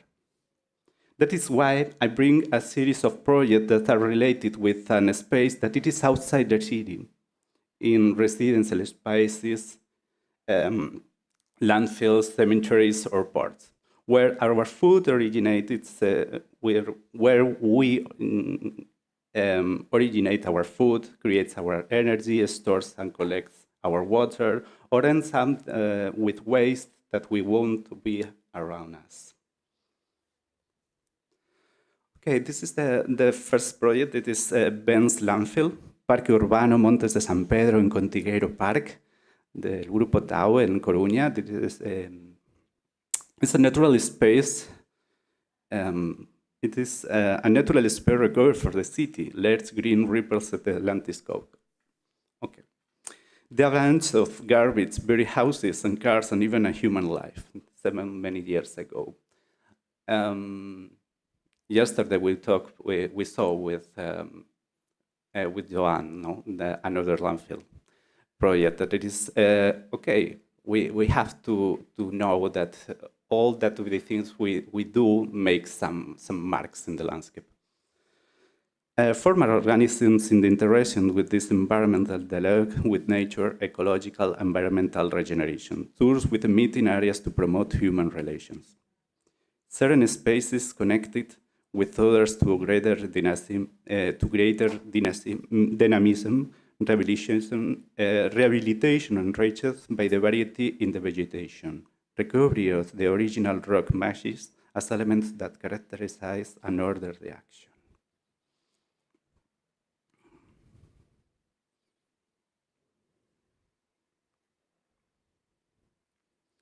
Okay.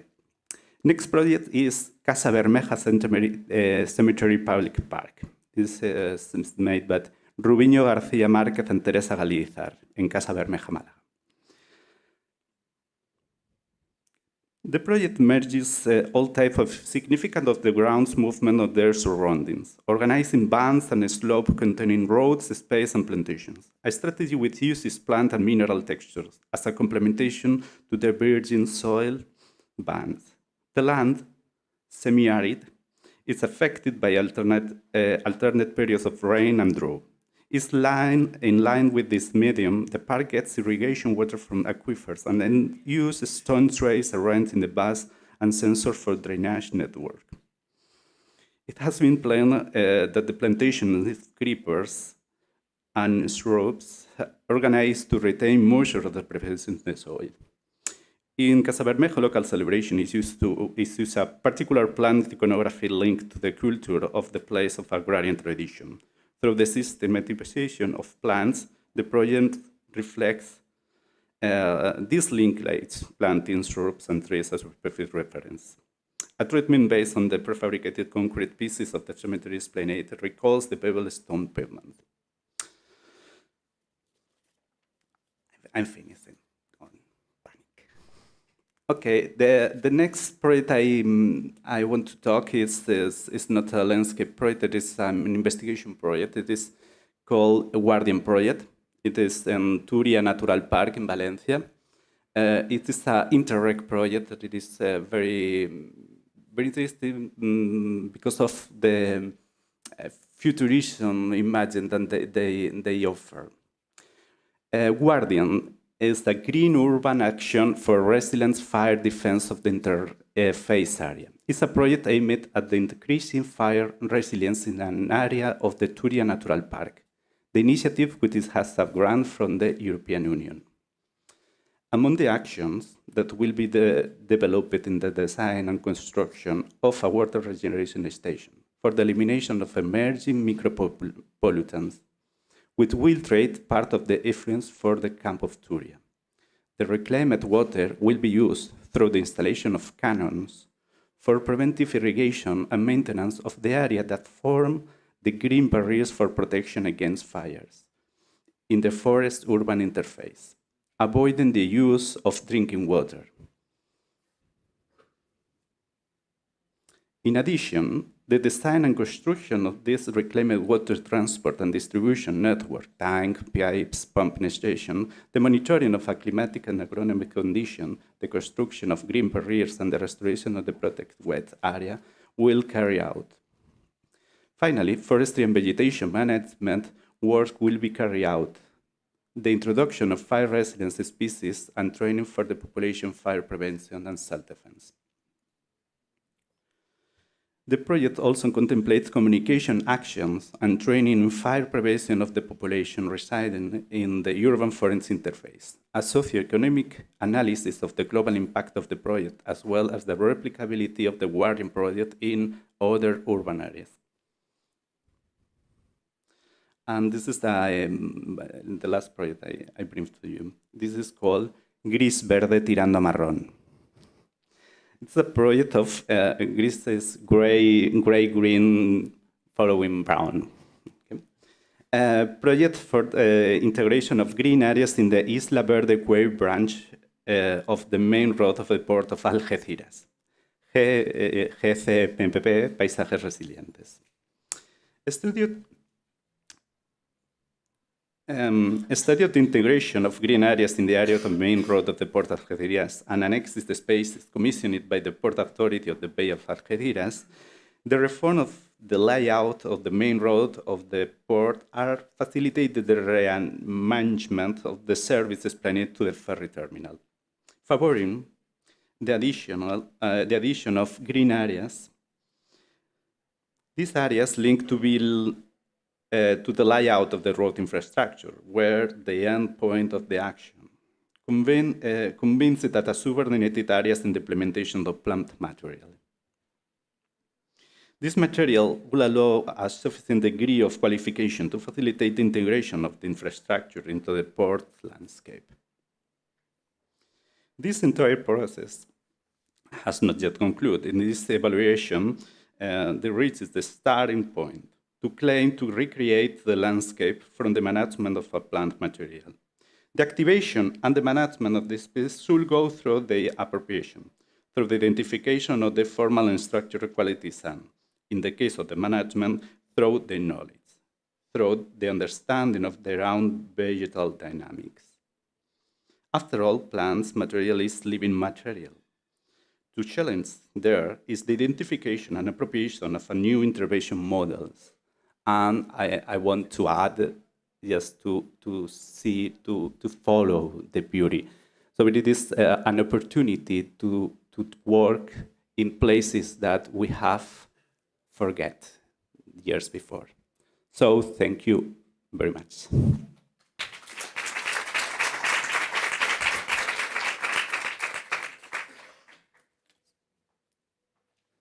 Now, please, Margarida Cancela from APA Portugal. Do you want to stay? Sitting? Okay.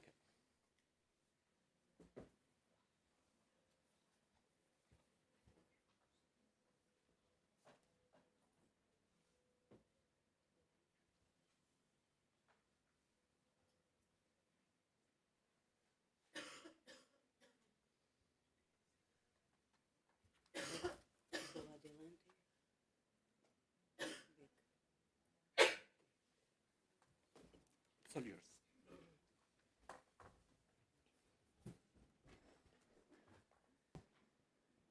Good morning, everybody. I'm very rural approach.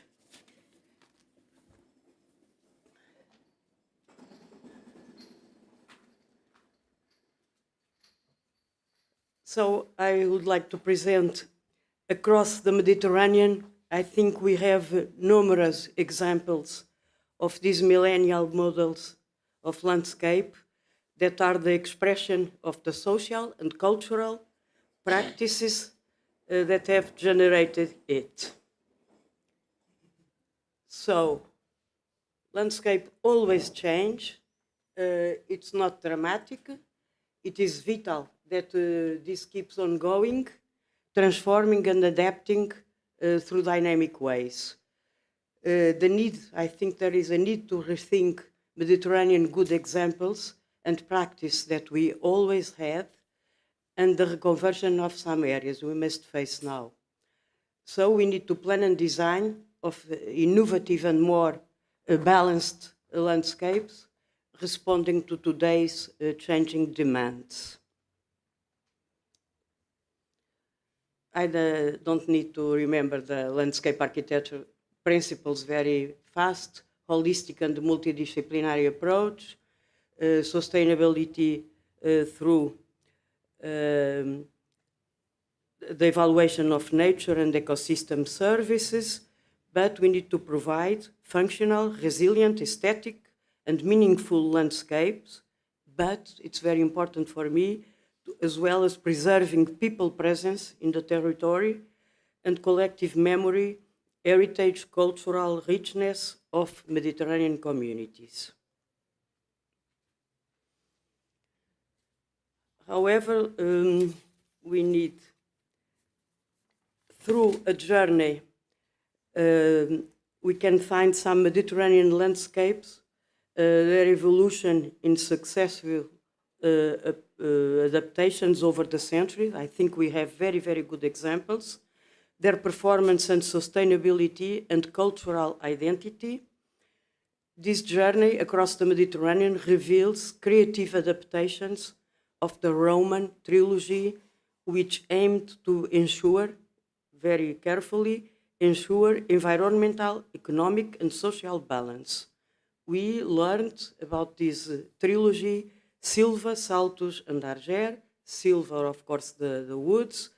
Saltus, when we introduced animals in the landscape, and Arger, the agriculture purpose.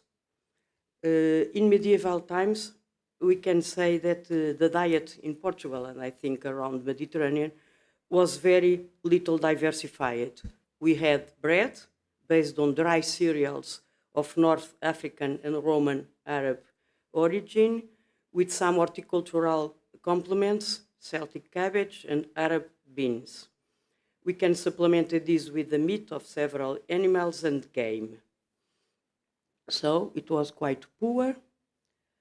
And in the 15th century, with the improvement, and Portuguese were very, very good in the improvement of the art of navigation and the cartographic information, we were able to discover an extraordinary world beyond the Mediterranean universe that we knew. With these discoveries started the cultivation of new species brought from faraway lands. In the 15th century, we introduced, 16th, sorry, one of the most important plant, maize, into the northern of Portugal, and is a very demanding crop in water, nutrients, and temperature. So the introduction of maize provoked a profound revolution in the agrarian structure of this region, and the consequences were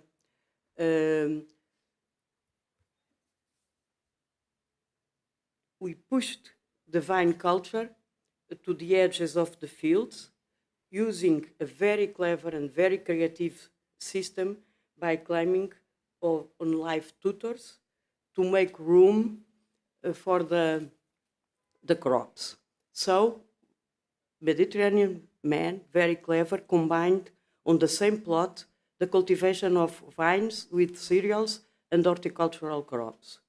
Around the Mediterranean, we have references of this creative way: Greece, Italy, France, Spain, Portugal, Georgia, Caucasus, Crimea, Morocco, Algeria, Tunisia, Egypt, Israel, and even India. We can find this intelligent way of growing vines, taking advantage of their liana nature by planting the vine next to tall trees. So this is the image of the vine climbing, and the trees are always deciduous. You are going to see why. They were oaks, chestnuts, cherry tree, and poplars, and they forming garlands between the trees. That way,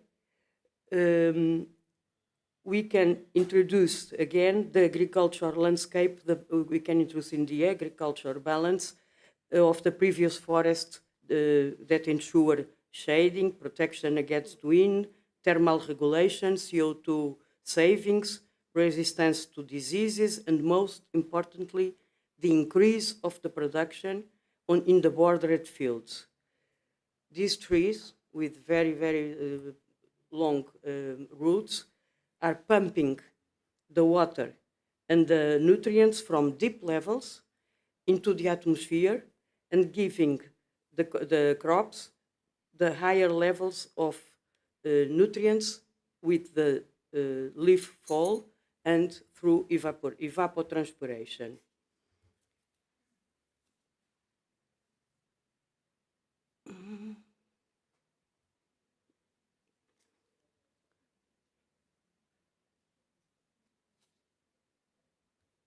Sorry. Some images of landscapes with this system, a very old one, the compartmentation of the landscape with these vines climbing the trees. And this new zoning of the landscape was needed because to maintain these high production levels, it was necessary to ensure the balance of water and organic matter cycles. This led to this new zoning of the agrarian landscape, integrating forest, fields, and pastures in a water and nutrient compensation systems.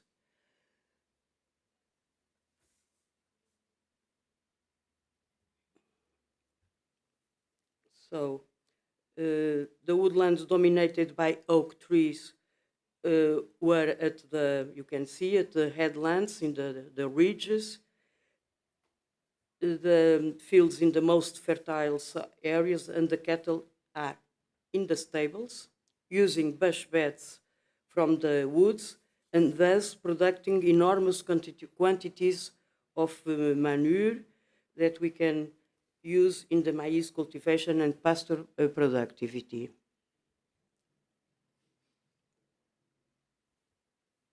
So you can see the enormous quantity of manure that we need.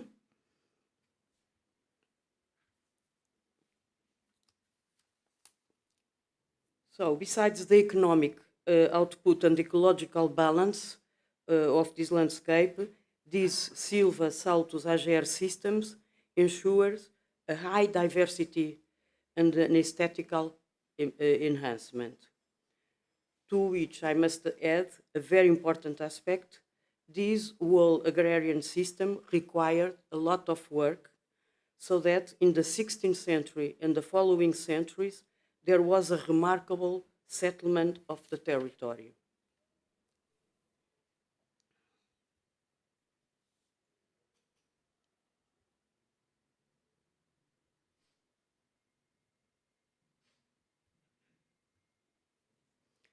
Another relevant change in this landscape, so the settlement of this area. Now I change to another landscape, a relevant change in our landscapes. It was in the northeast of Portugal, the port wine production dating back to the 18th century, and it represents an intelligent use of the difficult ecological conditions, so terrible conditions on this area, schist soils, 500 millimeters of annual rainfall, high temperatures during 9 months, and steep landscape. It represents a dramatic human work in the construction of the terraces and a huge economic result. That's why it pays this work. Very expensive wines, which were transported down a river and exported through the coastal port of Porto City. From a social point of view, the labor force has peaks during the year, and has always forced migration, so it's not a very good social result. And now,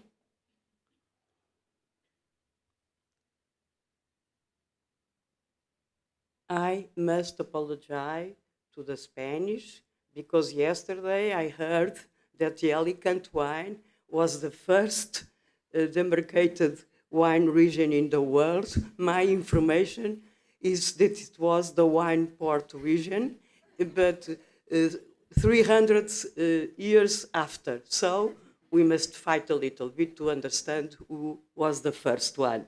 So sorry to the Spanish. Okay, currently, this is really a singular landscape with huge economic results, but severe ecological poverty and environmental and economic risks. We have a disease risk or economic market risk, and it's terrible. So we have low diversity, low complexity, low resilience, a monofunctionality. So we have only the Ager presence, what is quite dangerous. And my last example is in the southern Portugal, as around the Mediterranean, all the Mediterranean, we have this system. The need for human food led to the clearing of the original forest, the dense forests of cork oak and elm oak that dominated the Mediterranean region for the creation of an intelligent agro-silvo-pastoral system.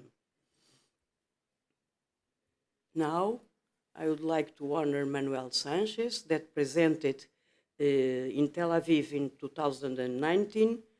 So I picked some sentence from his presentation. This agro-silvo-pastoral system is creating open areas that mainly exploit livestock. This livestock load estimated for the pasture is variable, and the driving force is the livestock that regulates the dynamics of the vegetation. The tree is the most important resource of exploitation, and the cattle, this system allows the Iberian pig, but also cows, sheep, goats, grazing in low density forests. So some images, more open. If the soil is rich, we can open the forest. We can have cows, we can have sheep. And this is a system with great, so I finish Manuel sentences, and I will add that this is a system with great plasticity. The tree cover can be opened more or less. The intensity of grazing animals can be increased or reduced, and various products can be harvested from this system.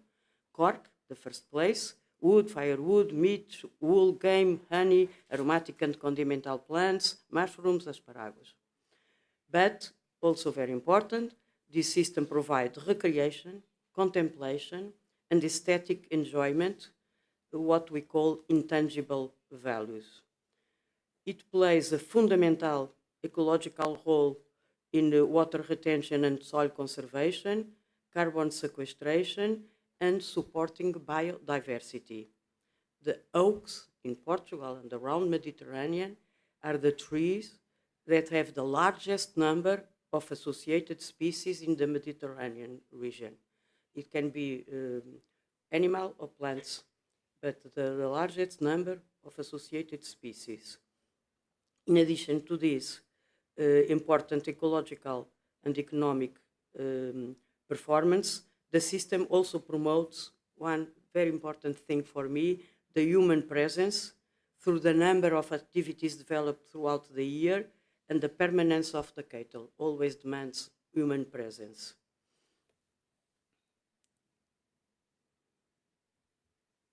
So from a forest system that we had before, dense forest, silva, man has transformed the landscape into an agro-silvo-pastoral system the Silva Saltos AGR system, enriching it in ecological, economic and cultural diversity, preserving productivity and resilience. It's one of the best examples of low intensity practice, regulation of landscape dynamics, complexity and multifunctionality. The last two aspects of the agro-silvopastoral system. In this one, you can enjoy the light during the day is always changing, the shade is always changing. But, however, landscape architects must constantly find new ways to transform and adapt landscapes through innovative planning and design to meet the ever-changing demands of society. So I will finish with 3 examples of plans. The Portuguese government is very concerned, of course, about the fires, but it's not in a very good way. The government demand for plans. There is a team in the Agronomic Institute of Lisbon working in these plans for municipalities and to prevent the fires. So our colleagues are trying to introduce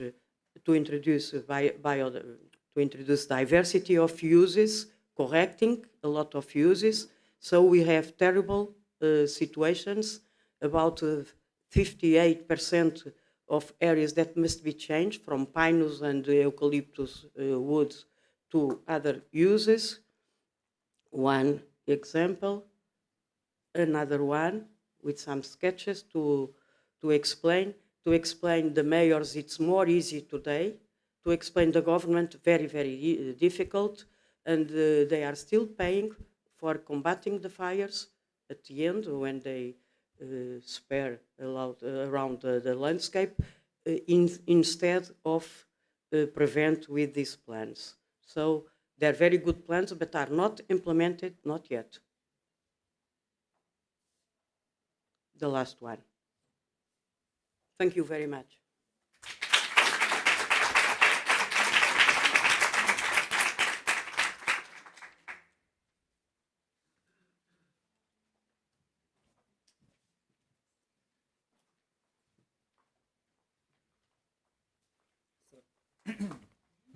Now, please, Uta, from IAP, Italy.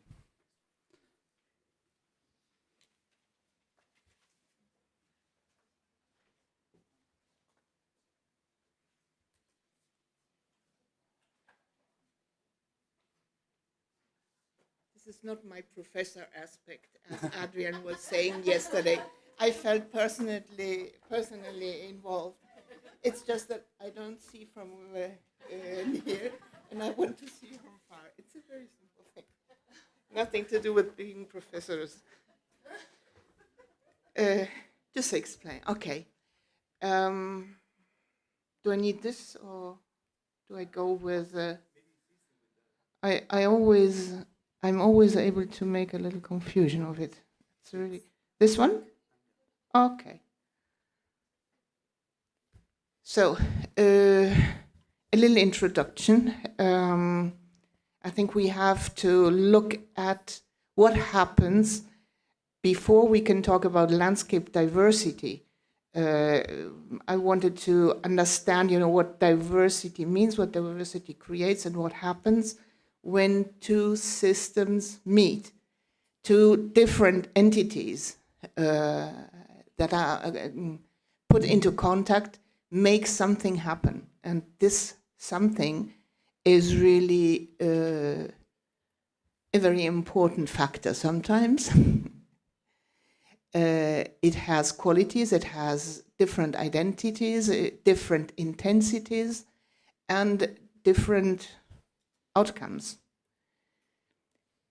The leading forces, when they meet, it's a new power design is created. That's the more clashing, the more crushing contact we can have. It's exactly, you know, like with our political leaders. When they meet, sometimes something positive is created. Not always. In chemistry, the meeting of different substances follow scientific rules, and they may lead to new compounds. I mean, one of the most simple ones is hydrogen plus oxygen makes water. Then we have different relationships between these meetings. We have solutions, emulsions, fusions, explosions, and all of these follow laws of nature. Meeting is really a magic word. In our built environment, in our human-made world, it's not ruled by scientific principles. When diversities meet, it takes the input of human beings, some action of human beings, and possibly positive, intelligent actions to create positive outcomes. It takes a combination of brains and heart, of competences and skills, of knowledges and creativity. And first of all, it takes the ability to see and the humility to listen. If we are going in some place, we are going with a blank, or we should be going with a blank sheet, and the will to learn and to understand. And this is not done by, you know, imposing principles or setting rules. It's done by, you know, listening to the space. I was very, very moved by how Adrian yesterday exactly was saying this. I mean, going to a place and looking at what happens and what the place tells you, looking at the moon that reflects itself into the sea. You know, all of this should sort of filter in our brains, in our hearts, and become something where we can transform these inputs into something positive and something that possibly is more than the sum of the individual parts. In our man-made environment, diversities generally meet at the edges, at the margins of landscapes that have set definite identities, like at the edge of the city, or where countryside encounters residential areas, at the border of industrial sites, you know, always where I have the end of something and the beginning of something else, or vice versa. And there is this contact point, you know, that's vibrations are created. In these landscape mosaics, the single tiles are not just, you know, easily or clearly lined up. They are not definite outlines, and they are not well defined and not uniform.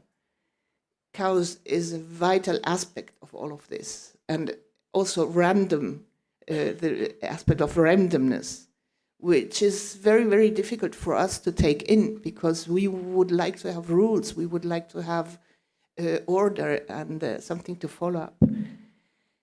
And what we should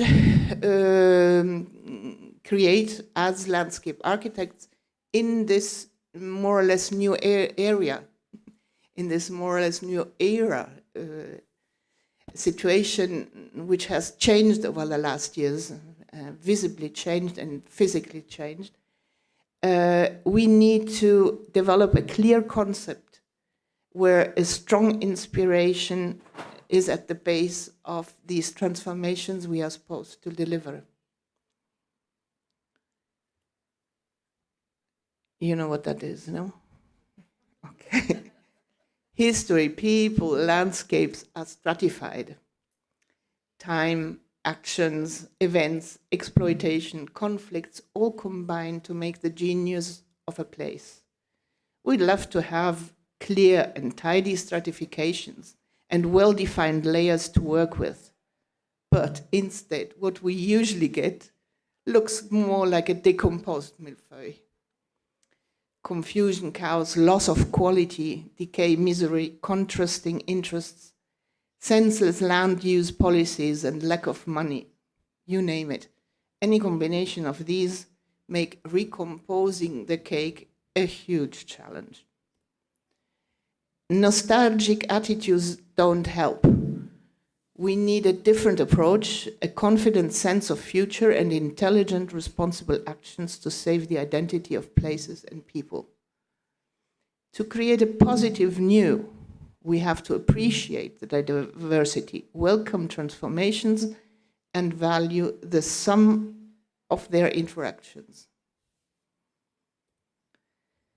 The diversity in Italian landscapes, you are saying finally back to landscaping, is due to the country's extremely varied geomorphology and consequent varied land use. Uniformity is definitely not our problem in Italy. Our problems lie in the vast amount of leftovers that have to be dealt with. Debris as well as heritage remains. I'm not making any difference of it. Our landscapes of the margins are in need of demarginalization, of redefining their identities to reflect the people living there. To fight degradation and raise the quality of urban space and life, the city of Rome has organized over the last years a varied calendar of intervention, of performances, art, music, literature, dance, that involve the local people in the peripheries, creating maybe not a lasting transformation, but a lasting sense of importance for these people related to the places where they live. In some of the peripheries, they even implemented more permanent art forms, like the ones you see here. And these have realized very positive outcomes, mainly a better identification of younger people, younger inhabitants with their neighborhood, and also an attraction for people from other parts of the city and even for tourists.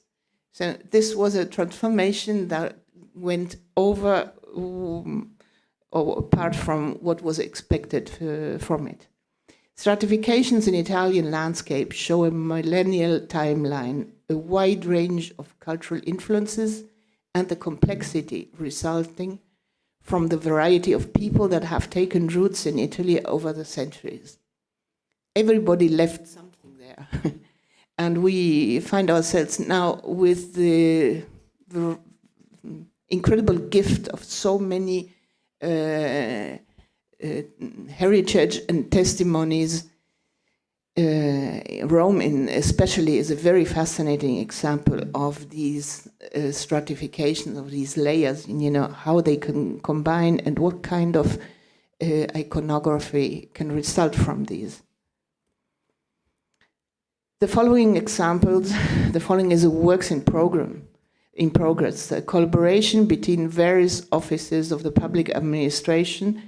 I'm not talking about the city only, it's a national program, and Italia Nostra, which is one of the institutions that are protecting heritage site and different landscape and art and heritage entities. Its objective is the extension of the buffer zone around Villa Adriana in Tivoli between Villa d'Este, Via Pomata, Casa del Barco, and so on and so on. The antique quarries where the Romans took the travertine for the building of the Colosseum, for the cladding of the Colosseum, for instance. Some Roman bridges and, hundreds of different small... No, wait a minute, okay. 20 centuries of stratifications and different land use have created a place that shows a great landscape diversity, but that actually suffers from lack of coordination between the different actors and often divergent interests. The wish list they are working on with this working group who is treating this area is a long list. They would like to shelter under a number of laws what is left over, habitats, natural habitats and cultural habitats, and block forever any adverse action that risks to transform in a negative way what we have there. The first battle has been won after 20 years of sentences through the various layers of legal institutions that have expressed in a way or in another sort of zigzag between extremes.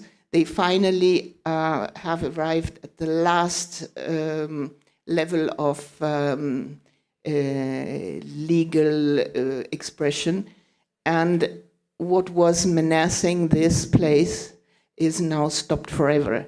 There was supposed to be a huge built residential area with infrastructure, and you can imagine a huge cementification that would have cut up the whole thing forever.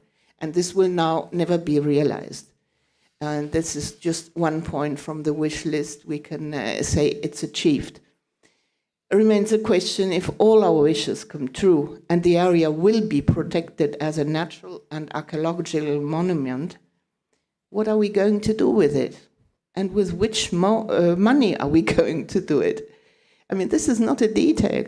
You should have some genius. Yesterday we have seen some genius expressed over a long stretch of a river.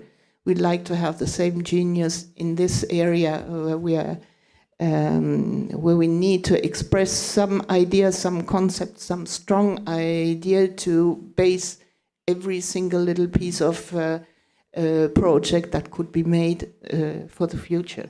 But you know, the money is something you can't do it without. A changement has been made in over the last years. A few years ago, Renzo Piano has been appointed as senator for life to the Republic of Italy. And thanks to his very generous commitment and his genius, probably things will be changing. First thing he has done is he's built a working group named after the room he has been given in the Senate, which is G124. That's his room. And he devolves his entire salary as a senator of the Republic to pay yearly changing group members that are asked to develop projects for what he really, what he thinks is the biggest challenge in Italian cities, which are the peripheries.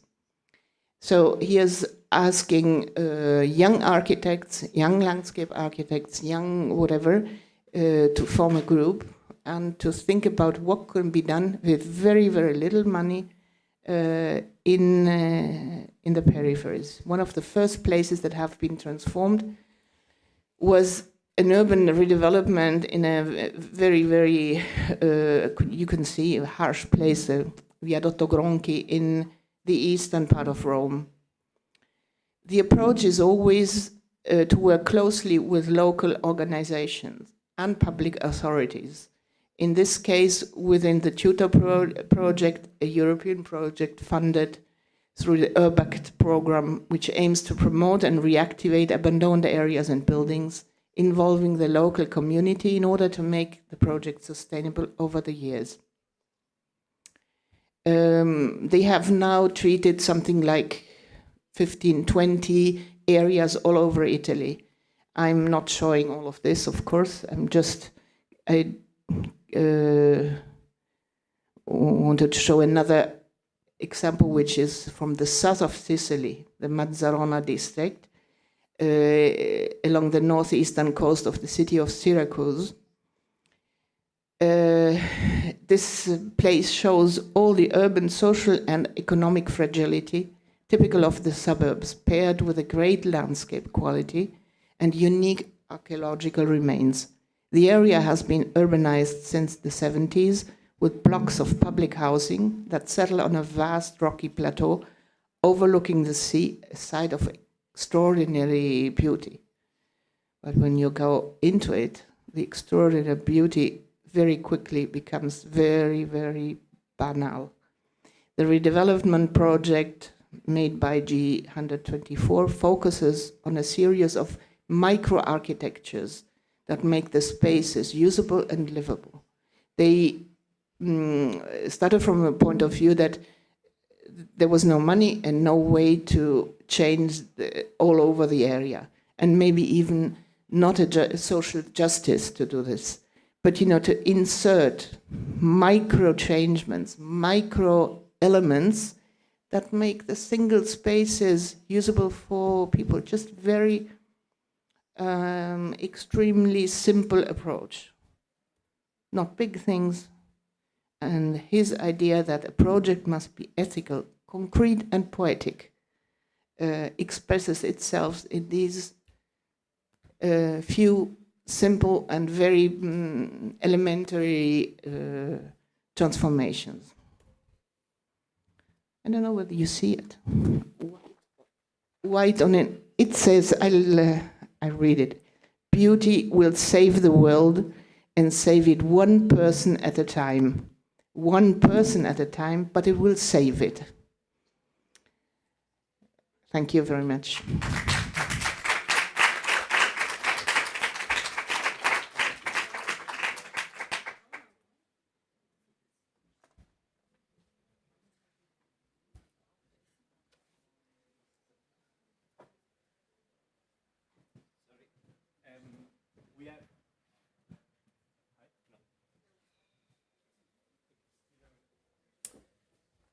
We have to make the coffee break now, so then we have 15 minutes for the coffee.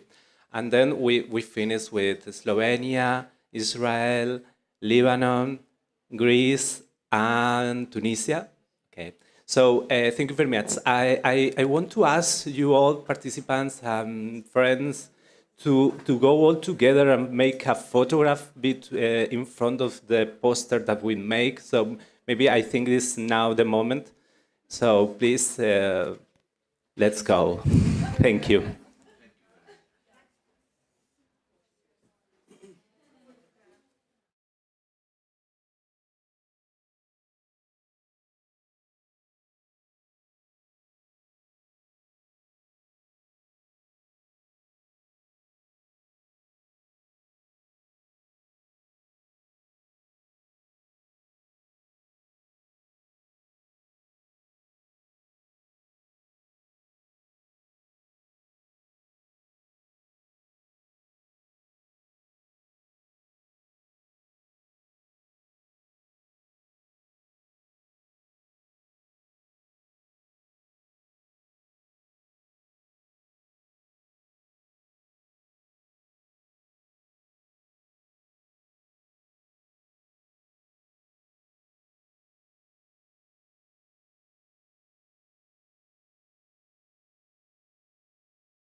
Yes. Daniela.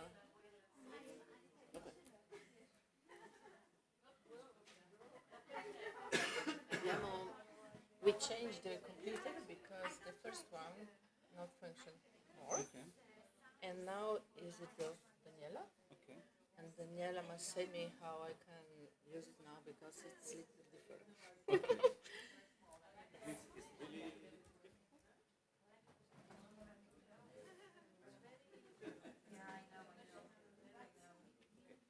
Yes, maybe it's better to wait.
Daniela.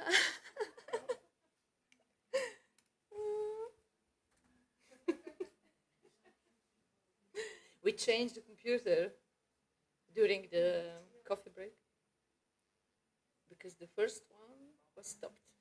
Now we hope. Okay.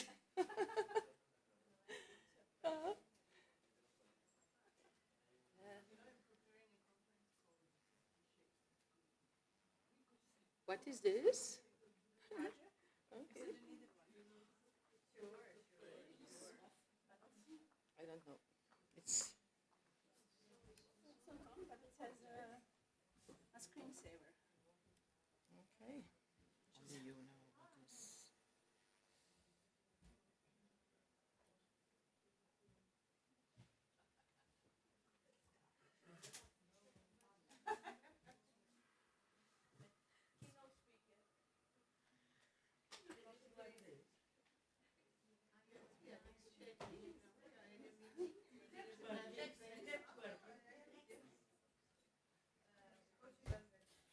Magic. Okay, give it a few seconds. It died.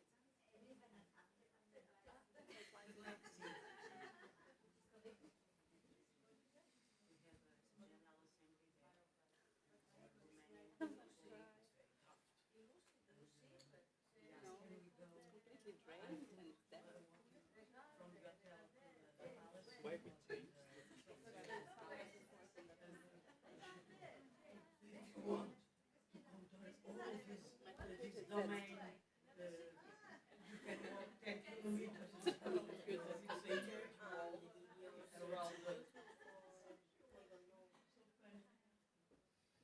Do you have your computer with you? Can we try yours?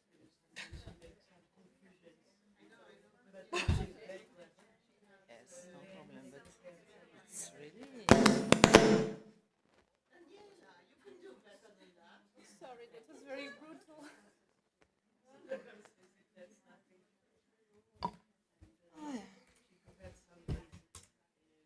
Kill the sound.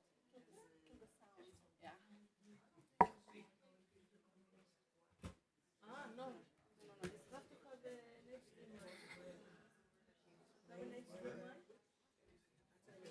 Yeah. It is. This is my computer. There should be HDMI. The other one?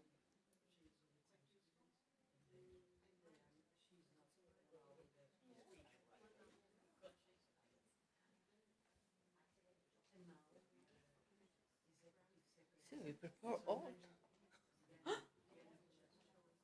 But why? Did you try now. What is this? The sound? Die. No, it has to be here. It's that.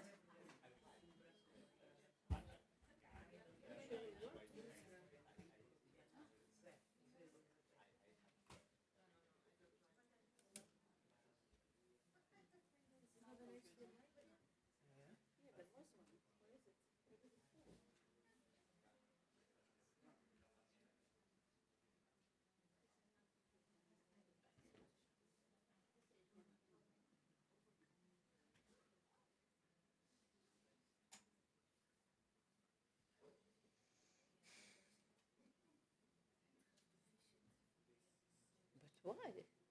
All functions 1 minute before. But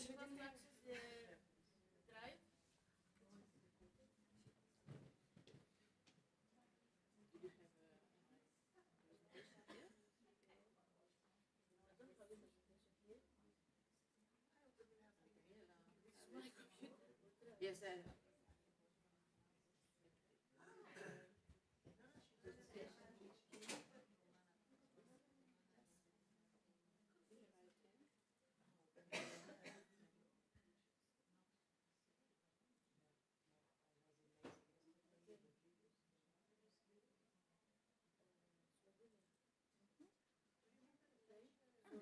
I'll have it in the drive. But the last one? Number 5? Number 5. yes.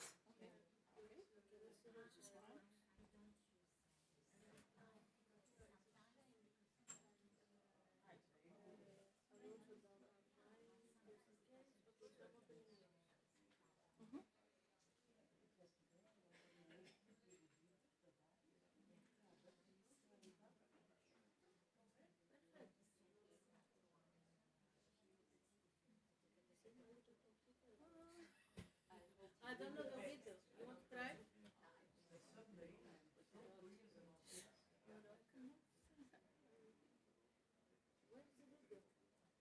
No, we can try later. Okay. No, but I have the. Do you want to use this one? Maybe it plays from the PowerPoint. Does it play? No, it's okay. Okay. You have both PowerPoint open and this one. So you want PowerPoint? You want PowerPoint?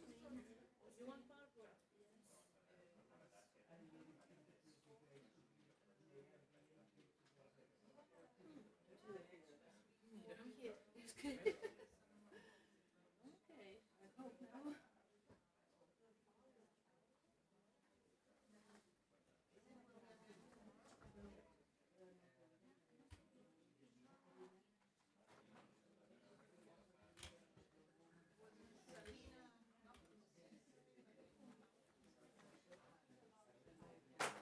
Manuel? Manuel? Maybe? We hope. Okay. Thank you, everyone. And we are just continuing. Now is the turn of Romana Kasic from DKS from Slovenia. So thank you very much, Romana. Thank you. Thank you. Hello, everybody.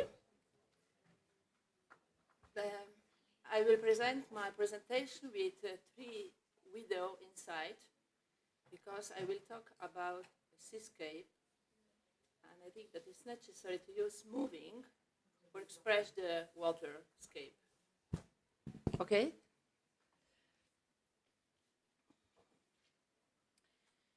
The perception of the Mediterranean landscape is different if you observe it and experience it from the sea or from the coast. The cultural landscape of the Mediterranean is steeped in history, intertwined with the wealth of diversity of culture and way of life, which are strongly connected to the presence of the sea. The Mediterranean coastal landscape is enveloped by winds, earth and sands. Many remains of landscapes from the past are hidden underwater.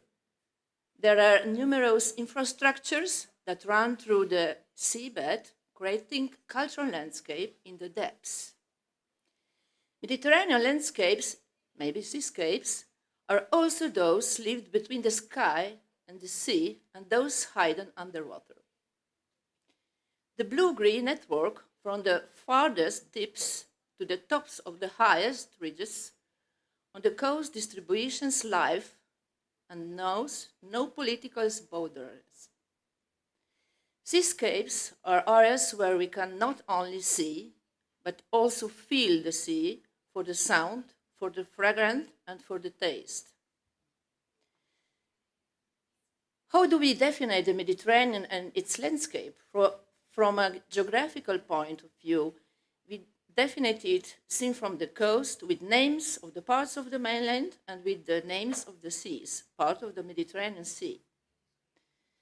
And how do we recognize the landscape of the Mediterranean Sea? Mediterranean landscapes are usually considered coastal rocky landscapes. Maps of the Mediterranean often indicate the articulation of the land, not the articulation of the sea. The area of the sea is less known. There is less data available. Often the coast is designed and the sea is planned without considering all aspects of the sea. In international development strategies, plans, and projects, it is necessary to consider the areas of mainland and sea areas at the same level and with the specific data. It's necessary in the spatial strategy, planning, and project to consider the sea as a center of the Mediterranean. The network on the historical maps of the Mediterranean connects the sea to the mainland without borders. In the planning and design of the maritime and coastal areas, it's important to consider connection between the sea, land, and air is a global system. A network between sea, land, and airs has several levels. The sea is a three-dimensional body. It's necessary to plan the space in a three-dimensional way. Can we define the seascapes, Mediterranean seascapes? Seascapes are landscapes in the sea or attached to the sea. It's proposed to consider seascapes the landscape where it's possible to see the sea and where the sea salt crystals are present in the water, in the air, or in the soil. Seascapes can be divided into submarine, marine landscapes, and coastal landscapes of those areas of the coast that are in contact with the seawater. Maybe the Mediterranean Sea has a salinity much higher than the world average, which reaches 29 promille. Landscape made from salt, Motoi Yamamoto, labyrinth. Maybe this is Mediterranean landscape, seascape. And now, this must be video. Please help me.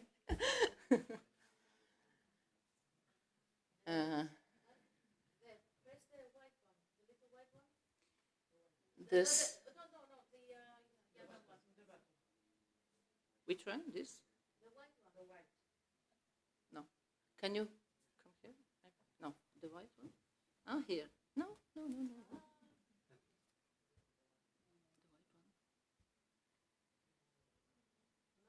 No.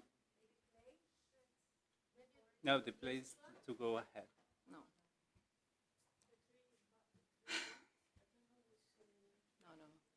No function.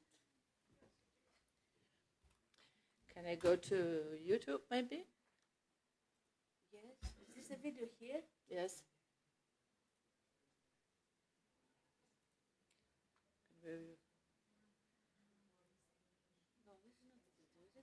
No, it's video, yes. Okay, I think you better go to YouTube because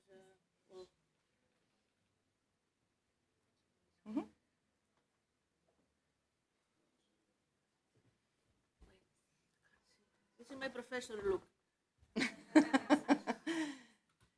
No function because it's the same. No. It's no. I think we're losing time. Yes, I think so because it was the same problem with another first computer. Okay. Maybe YouTube. Yes. Salt. Okay. Play. Which one you want to put? Press. Where is the? No? Salt.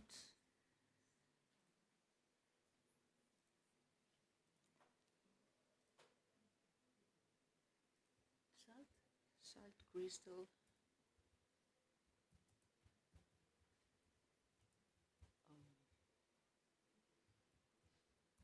Net salt? No. No. What is it called? Salt crystal, maybe, excuse me. Yeah. Oh, it's here?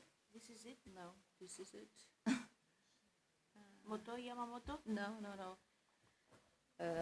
Med, Yes? med salt. Okay, let's try. Med salt. Salt crystal. Salt crystal. Yamamoto? Is it No, Yamamoto? no, it's not not. Yamamoto. Okay. No, I think. No. Oh, horrible. Okay. But you have 3 videos to show. Maybe Yes, I maybe have. this one shows it. No, always the same problem, I think. Okay. So Cosmos, look. Cosmos in sea salt crystal. Yes, okay. Wait. Cosmos in sea salt crystal. This is my video, but it's, I don't, I'm so. Crystal. Yes. Yes, the first one. Okay. Now, sound, please. Okay. The whole pictures. This one. And sound. Sound? Sound we have here. No, it's without sound.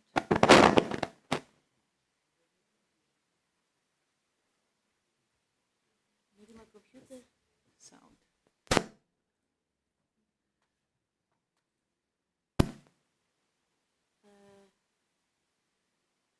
Acousticae here. First one.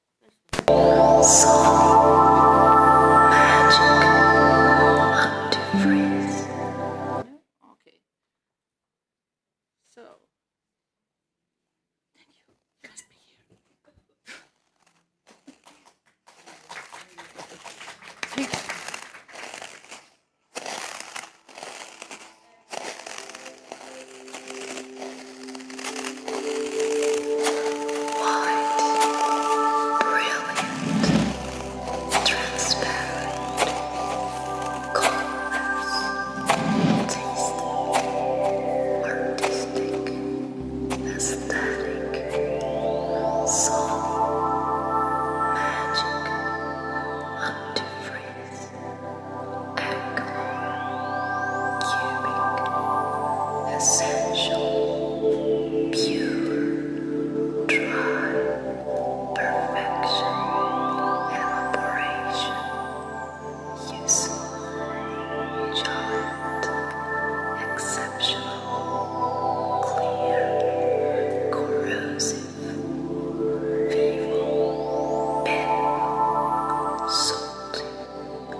You can hear the different adjectives about salt crystals. And I had this adjective about researchers of geophysics, deep biosphères. Building your online business? Go to Wix.com. Okay. And now I must go to reality. And my representation now is here. Okay. And you are here now. To multiple secure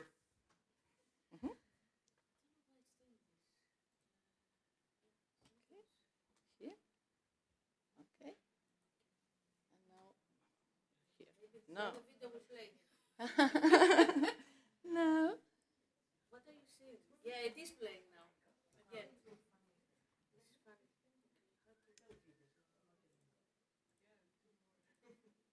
You want to see it again? No. No.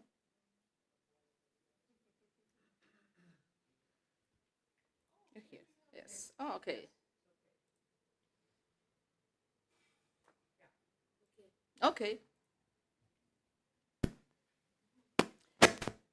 And we can now start with.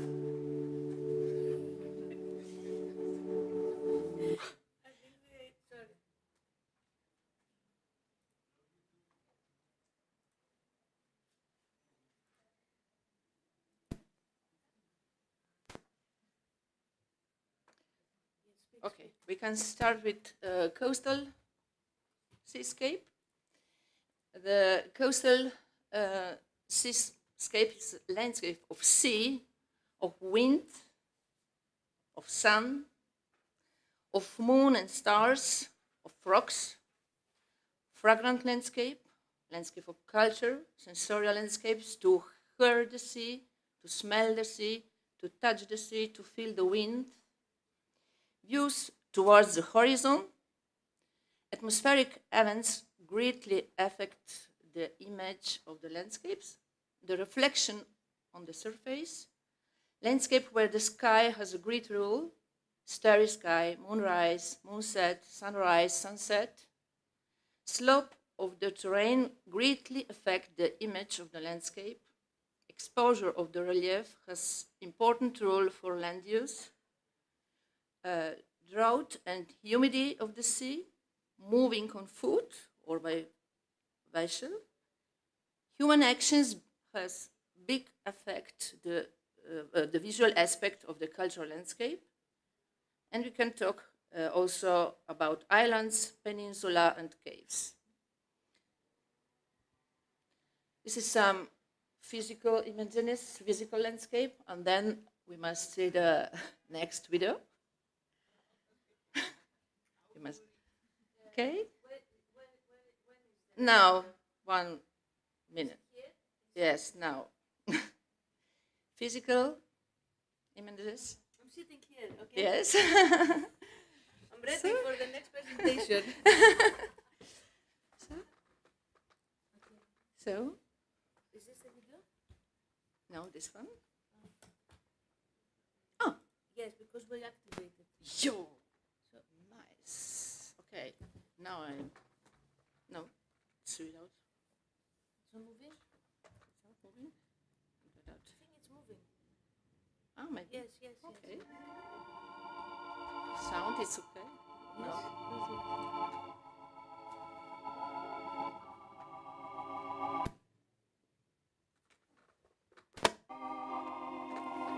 And a little higher sound.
And the second seascape is marine seascape, when we are on the sea.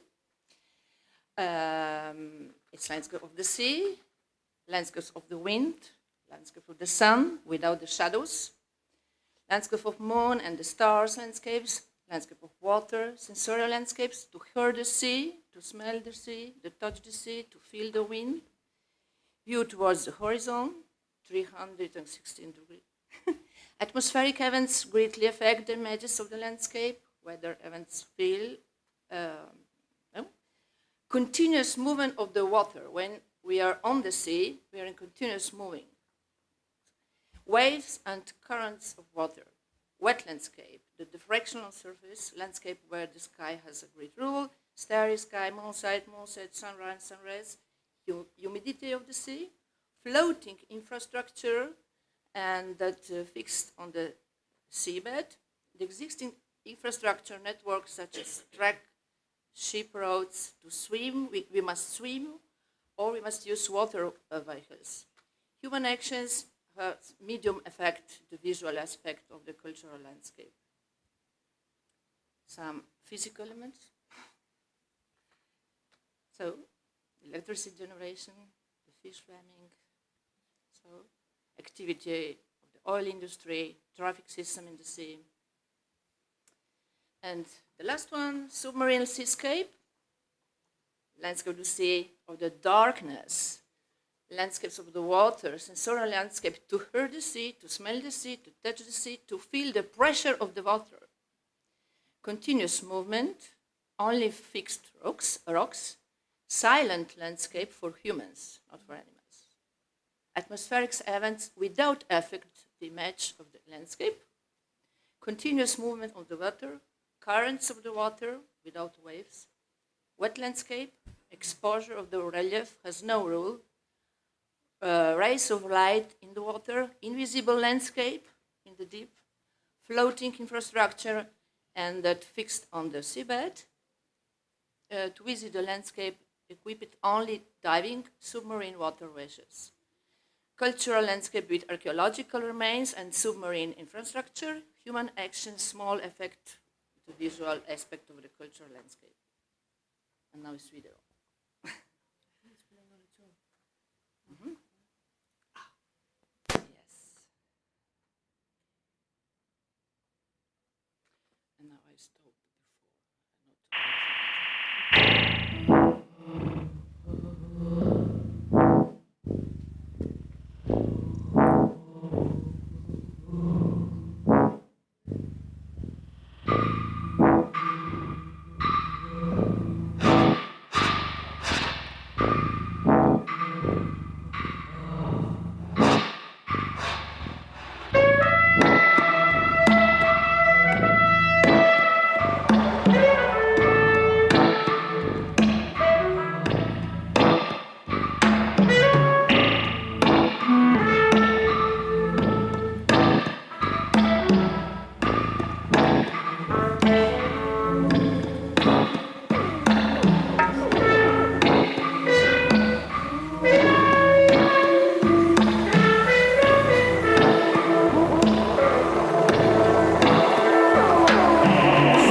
la muy dada.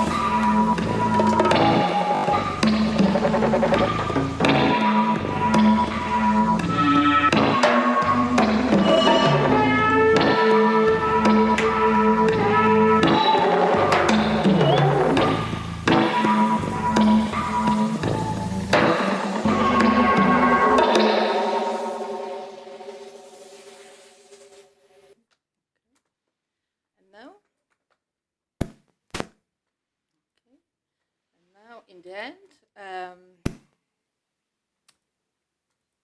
I showed you my micro project. I did it this year. Memorial for the deceased. Yes, scattered at sea at the Piran City Cemetery in Slovenia. This is, it's not real, I imagine. And this is only visualization. And this is, how is it? I did this project in a way that I will capture the sea on the coast. We communicated with the coast, with the sea. Here, for example, the stone is, direction of the stone is versus sea, not versus coast. And inside there is a poetry about new coordinator on the cosmos.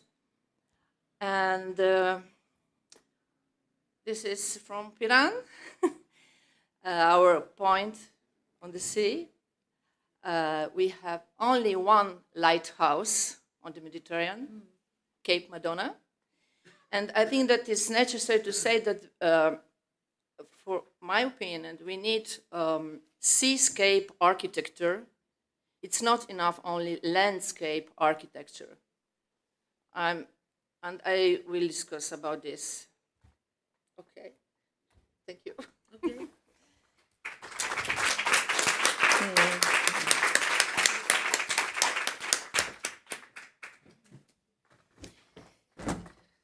Thank you, Romana. Sorry, very sorry for them. What? So now it's the time to Lena Atasianadou. Okay, Athanasiadou. Athanasiadou. Yes. From Pala, Greece. So thank you very much for your support. Yes, this is my professor, Lucas. I can't see. No, I'm in this seascape. Like, I want to be there. So,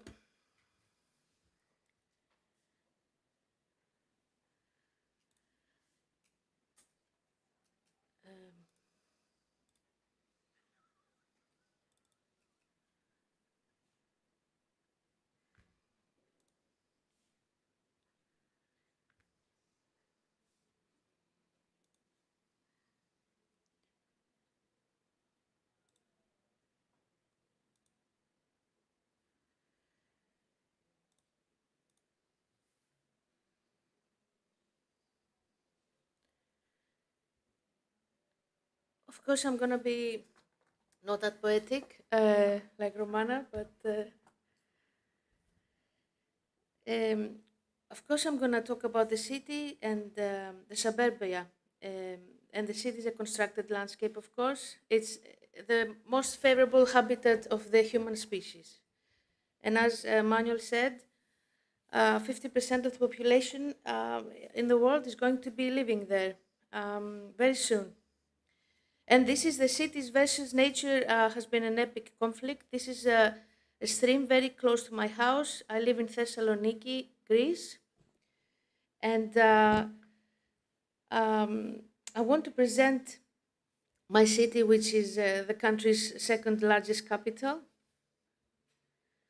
And during its long history, it had always been a major administrative and commercial center. But what is really important, this is the old town here. Can you see my cursor? And the city has expanded to the east and the west. But it has an agricultural landscape here with 3 rivers and suburban forest. And we also have like agriculture here. And we also have like a river coming down. So it's surrounded by stuff here. But of course, I don't want to have Roman upset. We also have this beautiful sea here. And the city is has been built on top of streams. It had a very good relationship with streams at the past, but it doesn't really now. And the suburban forest was planted in the 1930s, and now it is essential part of the city. We have these opportunities within the city fabric of greening, but Greek cities are cement cities, like truly cement cities. Like it's amazing. And in my PhD, that was like 12 years ago, I tried to see how urban sprawl affects the city. And I was living at that point in suburbia, so I was very interested in that. This is like a very typical suburbia photo of Thessaloniki. And what I did, I tried to see how the city evolved, this part of the city anyway, from 1945 to 2007. And within 60 years, I found out that we had this huge agricultural area, that it was kind of fragmented. Now, fragmentation is a very bad word for ecologists. They always say fragmented landscapes. But when they ask me, an urban sprawl for planners, they say this is very bad on the right. But when they asked me about my opinion, I was really young and naive then. I said, I'm not sure it's all bad because, for example, we didn't have any trees in 1945, and now we have all of these olive groves. So depends on which side you're on or what you're interested in. But I found out that this is real diversity, and this is real landscape diversity. And urban sprawl does this to the Mediterranean cities. It's non-programmatic. It's bad. It's linked with the roads. You see here, for example, we have, this is the increase on continuous urban fabric. This continuous urban fabric 6 times more than in 1945. We had waters diminishing 7 times, and the arable land. But we also have trees, and we also have new typology in suburbia. For example, the socialist dad who bought a 5 stremata place and planted a little house with an olive grove. So it's a social thing, urban sprawl. And this is the map for the hard surfaces, as we say. This is agriculture on top, and this is the natural elements. And we had no forest in 1945, and now we have, but we had a lot of water, and now we don't.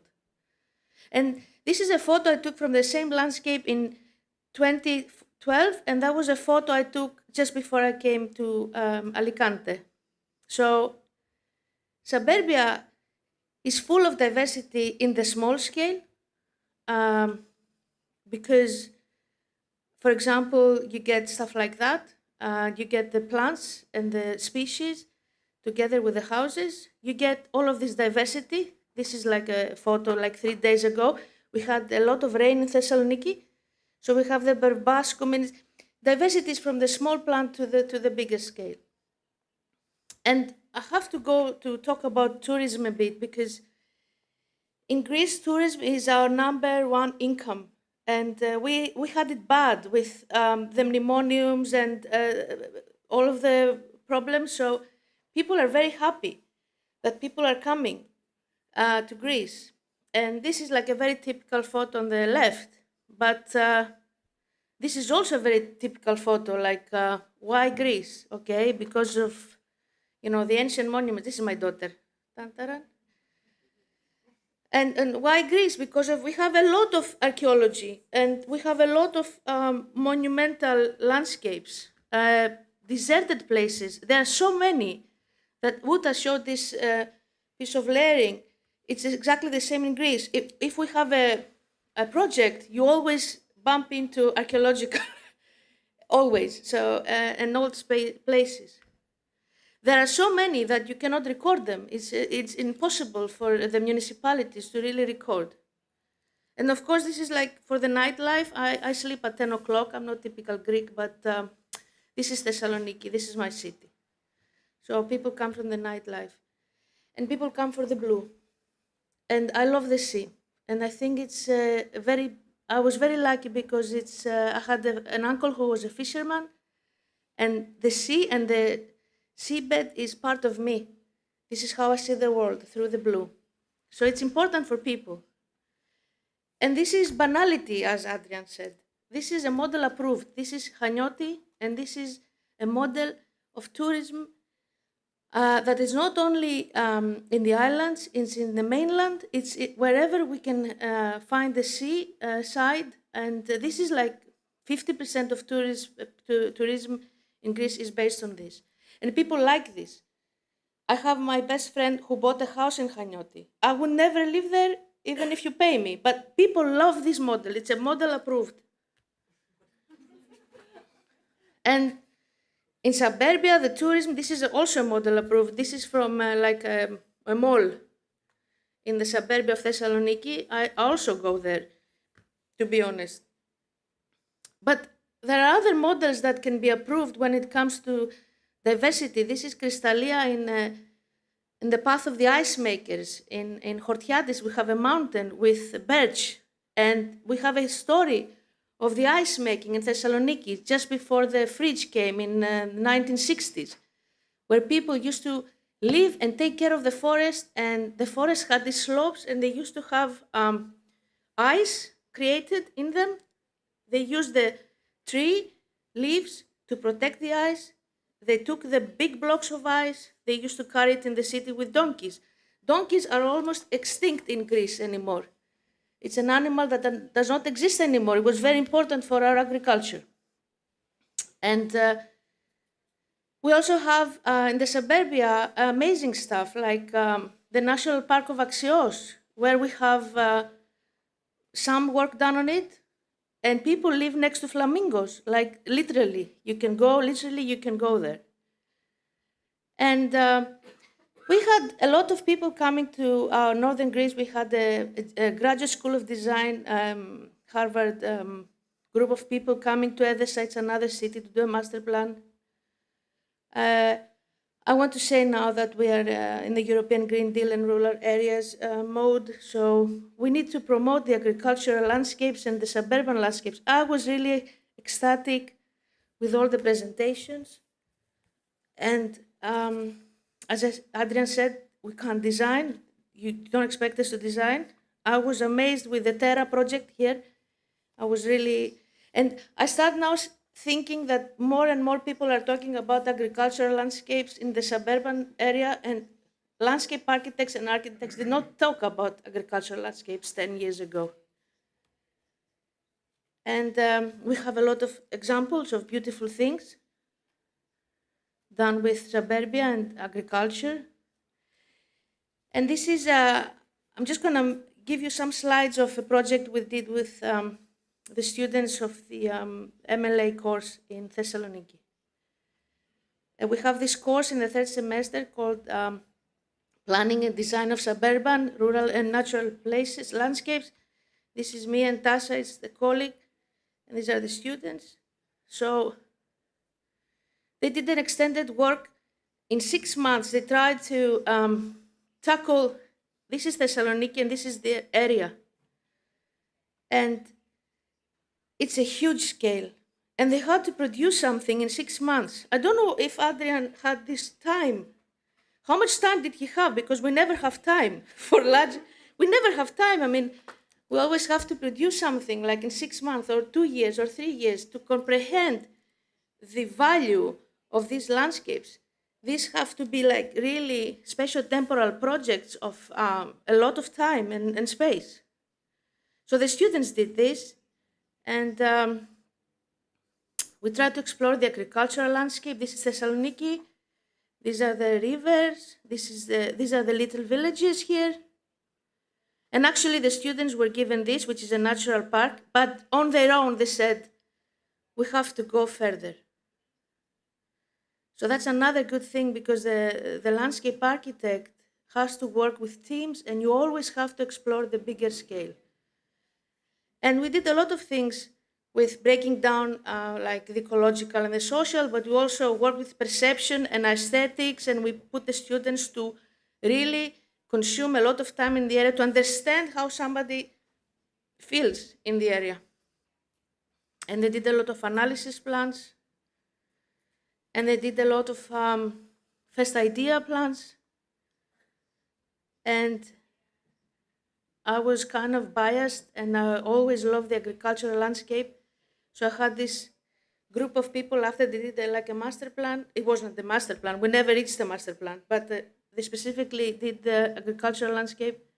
There was this team here that had some kind of space next to the city.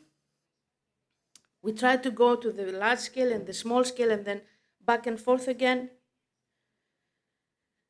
But when it comes to diversity, especially in the suburbia, it's unlimited of what you can find.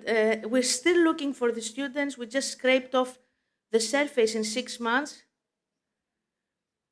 But they realized that there are so many types of diverse landscapes that they never even like see before, because I think education has a fundamental role in making people bleed their eyes in having a perception to see stuff. That is the point. The point is not going in a class and saying blah, blah, blah, blah, blah. You have to train the students to see what you see, and that is very difficult.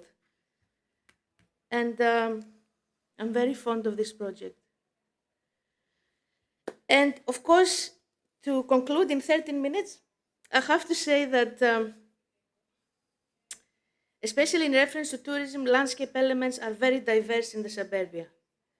And it's this is the osmosis of different stakeholder desires, needs, and creations. We need to explore further. We can't go have a design, but we need to explore further between the relationships of the different stakeholders, like stream tourism and agriculture, residential units and recreational evaluation. And landscape architects can help. I would not say they're the leaders. I would say they're good part of a very huge interdisciplinary team, because areas like this need an interdisciplinary team. Σας ευχαριστώ. Muchas gracias. Muchas gracias.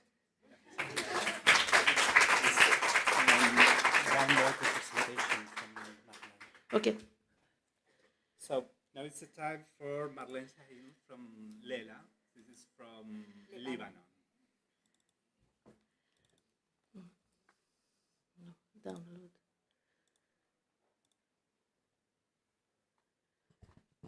Okay.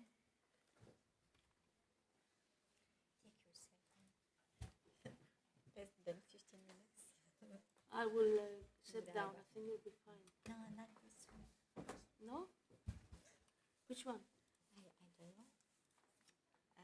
Where is old Lebanon? And this one? This one. This is it. PowerPoint. No, I have the PDF. Daniela, you... Where is Daniela?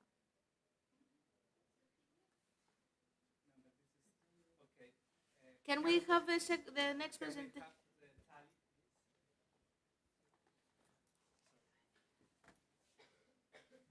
Is it there? Sorry, because...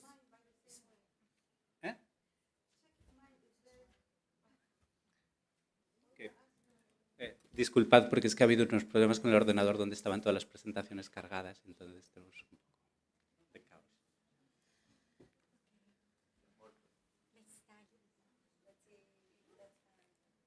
Let's see, yes. You want to connect the other computer now? I think it's easier.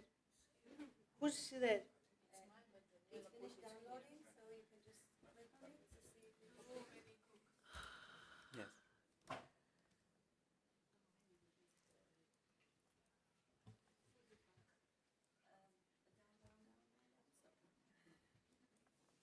But it's a PDF. Yes, we can do PDF view, full screen. So, Yes. okay. So please, Tali Questler from Isala, Israel. You want to go there? I'm coming there. Okay. Thank you. Thank you. I just prefer standing. Okay, so we can dim the lights. Thank you. Okay, so it's wonderful to be here. I just recently became our representative at MedNet, so it's my pleasure to be presenting here today. And let me start by telling you that first, when I heard about the topic of this conference, I told myself, okay, this is easy because we have 8 countries here with us. Each of them will tell you about the diversity of their own country, and then we can all go home. But if that would work, that would be great. Okay. It doesn't work like that. And when thinking of Israel, I understand immediately that even in my small country, we have such diverse landscapes. And if you look further to the sea or to the mountains, the different climates between north and south, the different cities, the history, the tradition, so many, such diversity. So it will be impossible just to think in such a large scale as the entire country. So I decided focusing on Tel Aviv, and I said, okay, that I can do. But also, when I started thinking about it, even in our few projects in Tel Aviv, we have such diversity of stories, of elements, of different things that are unique to every one of these projects. So I said, okay, let's go to a smaller scale, maybe a neighborhood. Now, well, I could have talked about a neighborhood, but I think this is even too large scale for us. And I think typically landscape architects do smaller projects than master plans of entire neighborhoods. So, and even if I would have talked about it, you can see the varieties of stories hiding there. So I decided to choose a street, okay? That is a scale I can work with. Thinking of diversity, and maybe from there we can climb up again. So this is Neve Sha'anan Pedestrian Mall, okay? And I'll just tell you about it briefly so you can understand. So this is a 450 meters long street. This is where the old Central Station used to be, and this is the new one. And also, I think it's easy to recognize this is the main street of the neighborhood. And this neighborhood is really in need of more open spaces. It has 0.65 open space per person, which is very, very little. And so that's one thing we knew we needed to address. Also, this street had many layers of histories around it. And in the past, it used to be a very busy, hectic street with very active stores. And as time went by, there was a change in population, as you can tell, and also the change, as you understood, from old station, new station, many changes occur. And today, this is not just an area where many immigrants and other workers are living in, but also an area that suffers a lot from prostitutions on the street, drugs, and I would call it the most difficult street in Israel.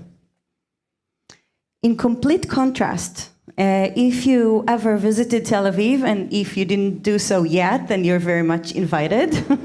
Then those of you who are familiar with it see how close it is to Rothschild Boulevard and also other parks and main areas of the city. So, and these are some of the most expensive properties in Israel. And so this is another thing we needed to address. And even though it's so close, it's at the same time very far mentally.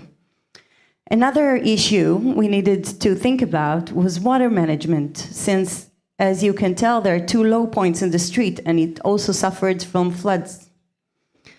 And I think the most important thing is, other than doing all these analysis and listening to municipalities and doing our own investigations, we wanted to, first of all, respect the locals. So we heard from them what is not working today at the street.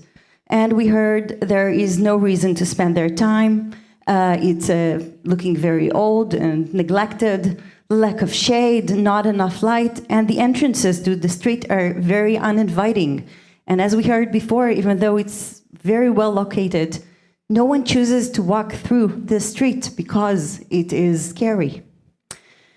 Now, the municipality understood there is an issue, okay, in this place, and you see all of these are posters of different events that were organized by the municipality to bring more people and make it very artistic and very lively.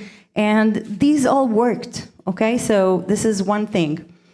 On the other hand, there is a lot of gentrification going on, okay? And we cannot control that. We might have a bad opinion about gentrification. Maybe we want to keep local living there. It's not ours to decide, okay? So that's one more thing happening. And another thing is that we have so many users. So we have the residents, we have the shoppers, we have the shop owners, and we have homeless people in the street. And we need to think about all of them if we want to do something local. So we came up with these design principles, okay?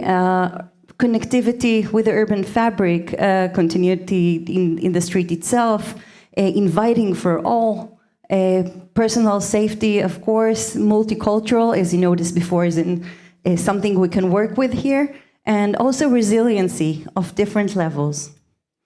And you can see these design principles translated to the section. You see that one of the ideas to make it all pedestrian, we want to put them first. And even though before we had a bike lane crossing the street, we decided to move it to a different street. Coffee shops areas, variety of sitting areas. Of course, we took care of water management, and we created a place for tree roots. We planted many more trees and preserved the ones that were already there, added lighting, okay? So all of these, and wanted to create a space that was very open and very neutral, I would say, because we heard about the diversity of people that live here, and we wanted this space to be for everyone. And if we want to make it for everyone, then it has to suit everyone's desires.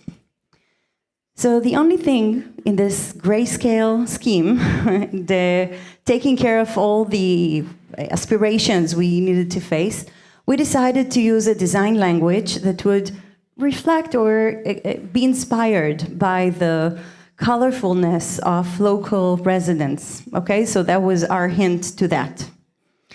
And we are now in the middle of implementation of the project. So you can see a few spots along the street, okay, and the way it's being used, and even in the evening with a lot of lights, with sitting elements.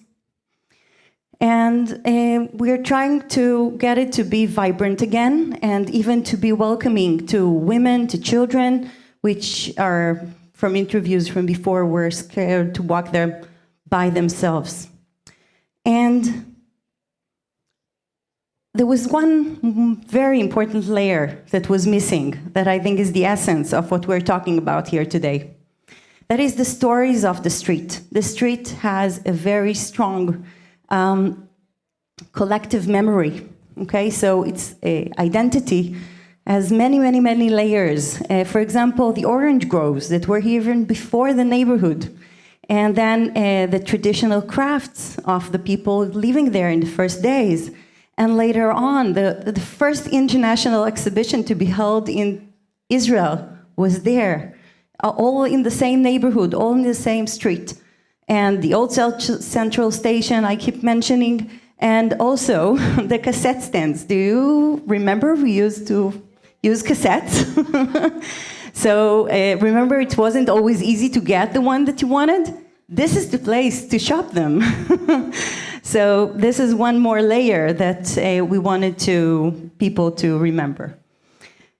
So these photos are not from the streets. This is just to emphasize what I mean, that we wanted to add this thin layer that talks about these stories, that brings those collective memories into the streets using projections, okay, such as these.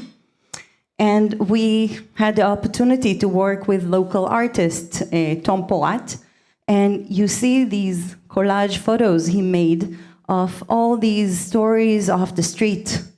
You see here architecture, infrastructures, the shoes that I mentioned before, the cassettes, naturally, vegetation, okay? Different themes he wanted to embed in the story, that everyone that will visit there will have something to connect to, something that, for him, this is Neve Sha'anan Pedestrian Mall.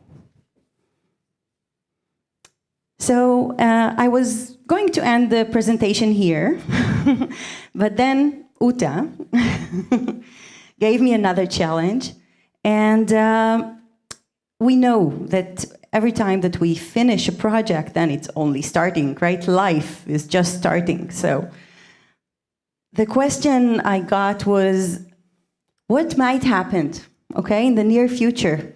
Because we see the street as if, you know, as it is now, but it got me thinking. So just a few images of my thoughts. So this could happen, you know, not just to this street, to many other streets around the world, okay? We already have flood issues that hopefully we solved by now, but, you know, in a few years, maybe it can look like that. Or, if it's up to us, maybe it can be even better than what we planned.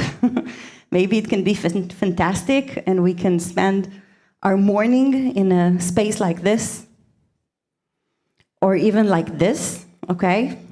We can do anything, right? It's our space to decide, to reclaim.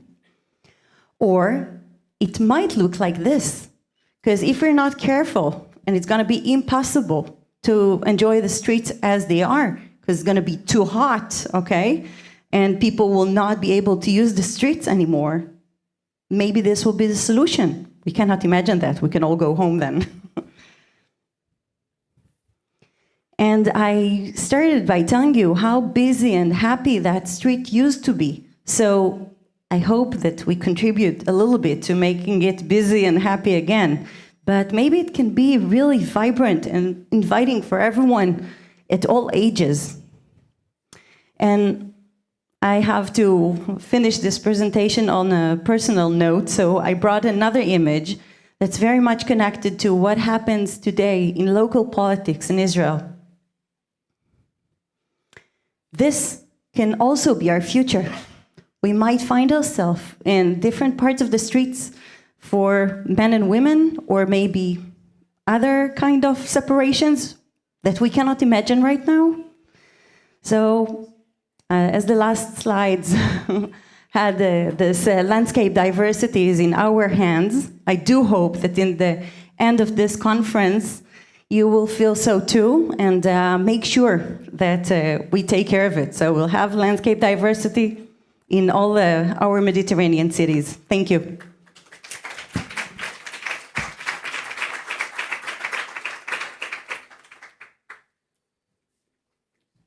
Thank you.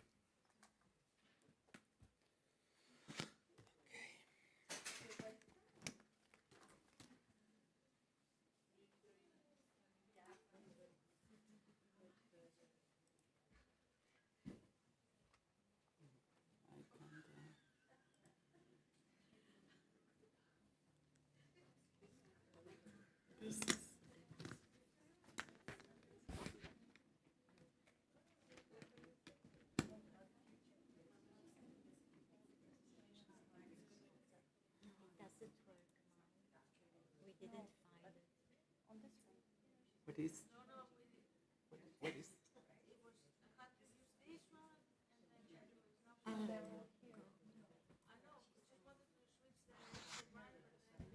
This one, I think it's a PowerPoint. Yes.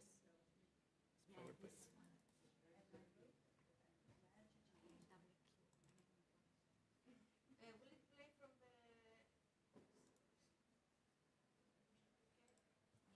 So, leave you with Marlene Shaheen from Lebanon.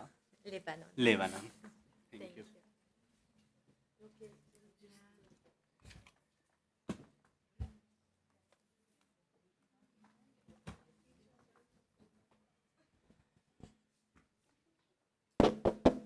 Okay, this one is okay. It works.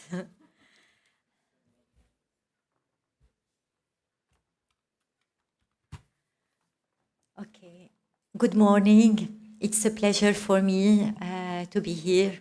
Thank you. and thank you for Leila, the Lebanese Landscape Association. My name is Marlene Shaheen, and my talk is about Byblos, a city in Lebanon, and a city with an incomparable heritage leading to the title showing there, Byblos in Transect, a mosaic landscape.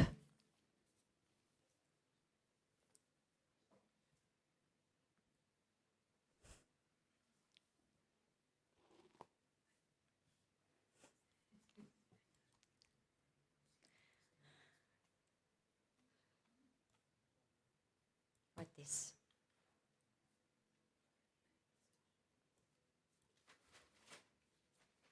It's not the good one. Okay, let's see.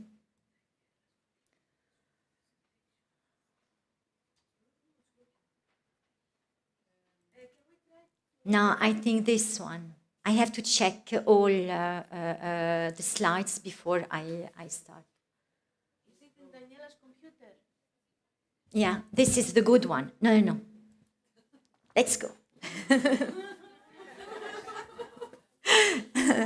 Thank you, my dear. Okay. So, this is a photo, first one. Okay. Byblos is known for its landscape diversity, and it's a well-preserved large city.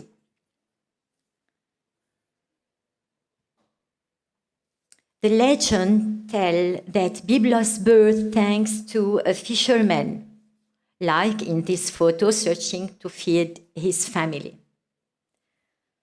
Of course, the landscape of this city has known many modifications, as showing according to the component green and mineral from 1950 to 2022. Also, the frame was an inspiration and a dream for many artists. Then, to understand the landscape diversity resulting from the palimpsest of many civilizations in the past to present,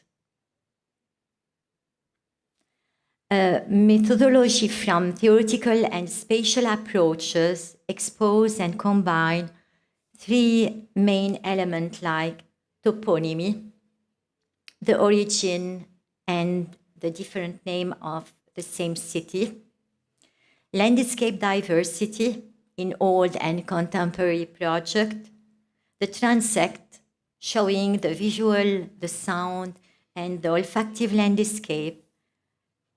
Just need to note that Byblos, it's a Greek origin, and it means biblion in Greek, mother city of writing.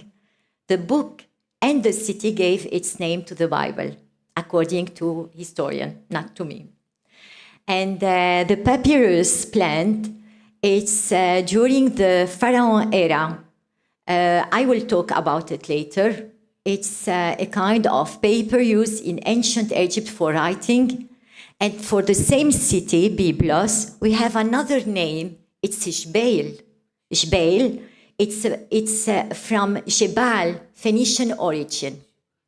So, this is the diversity. Yeah, I have to change my...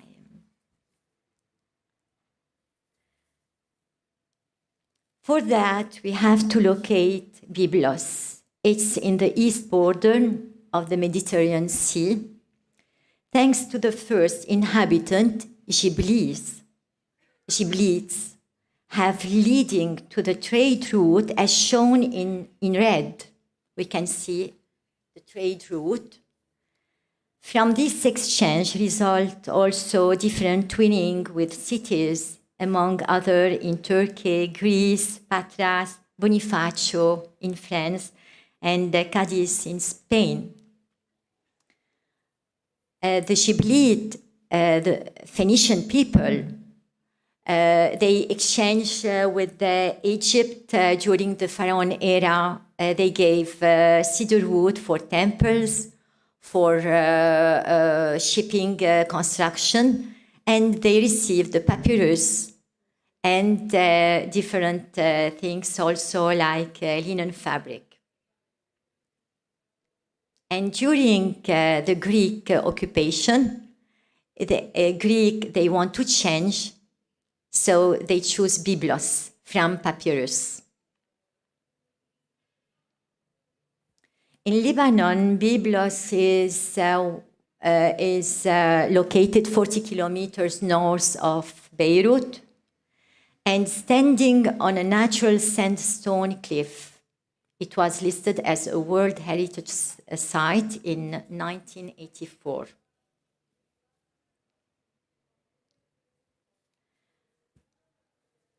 This is biblos. I'm working on different scale. It's very small. Biblos is 430 square kilometer. And to note that the municipality is aware of the richness of the city, collaborated closely with the many landscape architects included in its team member in each project.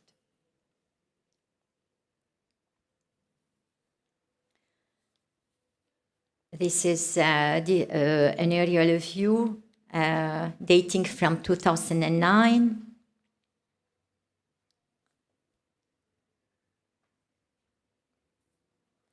And of course, there are different main elements presenting, like the coastal strip, Phoenician harbor zone, medieval city, Arabic souk during the Ottoman Empire, Roman street, and many things. So my methodology is about a transect, a linear section on a site. I'm doing 3, from 1 to 8, the big one, and parallel from A to E, and from perpendicular from F to K. Of course, we will see maritime landscape, underwater vestige, archaeological site, old Roman road, and so on. Let's start our visit. Underwater vestige of the ancient port of Byblos in 2016, Patra University. From Greece, expert helping establish location of the ancient Byblos harbor. And these are friends. They took this photo, and we see that this architecture is really present. This photo dated from 2017. Moving left, as we can see in the map, okay, we had the archaeological site, was extensively excavated for over 60 years, and the ruins of many successive civilizations, like Phoenician, Neolithic times, and so on.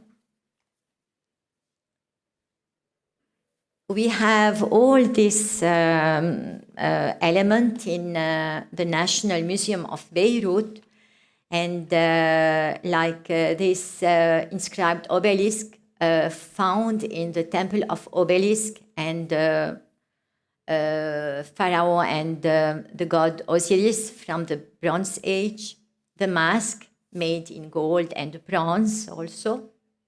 And of course, if we continue our visit on this axis, we have the wall separating the old city from the new city. And here we can see, when we go through this place, we have the flowers, plenty of colors, and smell. In the beginning of the old Roman road, there is a tradition we know that landscape is tangible and intangible. And here we have the Christmas tree, and it was chosen in 2014 among the best. And the municipality is very active, and they try to do better each year. The Roman road today is an accessible place for everyone, a big open space in the city. And here there is a project for tourism done in 2018 to promote every time the culture, the knowledge, and the history of this site. We have this place. It's the town and city hall done in 2016. It's a place with 1,667 square meters, an interesting place for people to rest, to have recreational area. And we finish this, here we can see, for example, the inscription. I will talk about it later, the inscription, because according to the researchers and historic history, we found the first inscription in Byblos. Not me, there are. And I finish this transect with the Grande Réserve Rosé. It wins in 2018 the best rosé wine of the world. So, this transect, we have tangible, intangible heritage. And if you go through this transect, we have the soundscape. We can hear the silence of the sea, or the dialogue of the sea, the dialogue of civilization, of the music when it's a Christmas, of the shouting of the crowd, the laughter and discussion of people. And when we move through this transect, we had the olfactive landscape, like the smell of the sea, salt water, the taste of fruit, flowers, and so on, beverage and wine. The second transect is from A to E.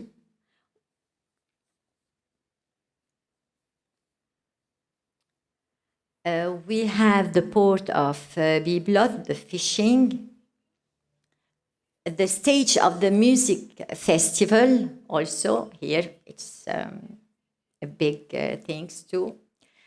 The port, the restaurant, Pepe Garden Cafe, very famous. The wall with its flowers, and Byblos Tango Festival. It's amazing because from over the world they come to Byblos to visit, and this is the peoplescape, in fact. And here it's a project done with the municipality, eco-friendly city, and they plant trees, many trees, and it was in Spain, as we see, second edition of EME3 International Festival for Architecture, held in Barcelona, Spain, for its public park.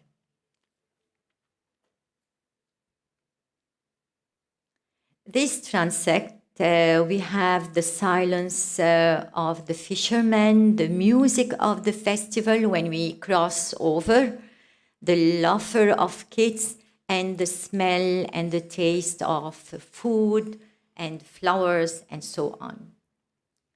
The last transect is about the sarcophagus of Ahiram. Ahiram, he was, during the Phoenician period, the king of Byblos.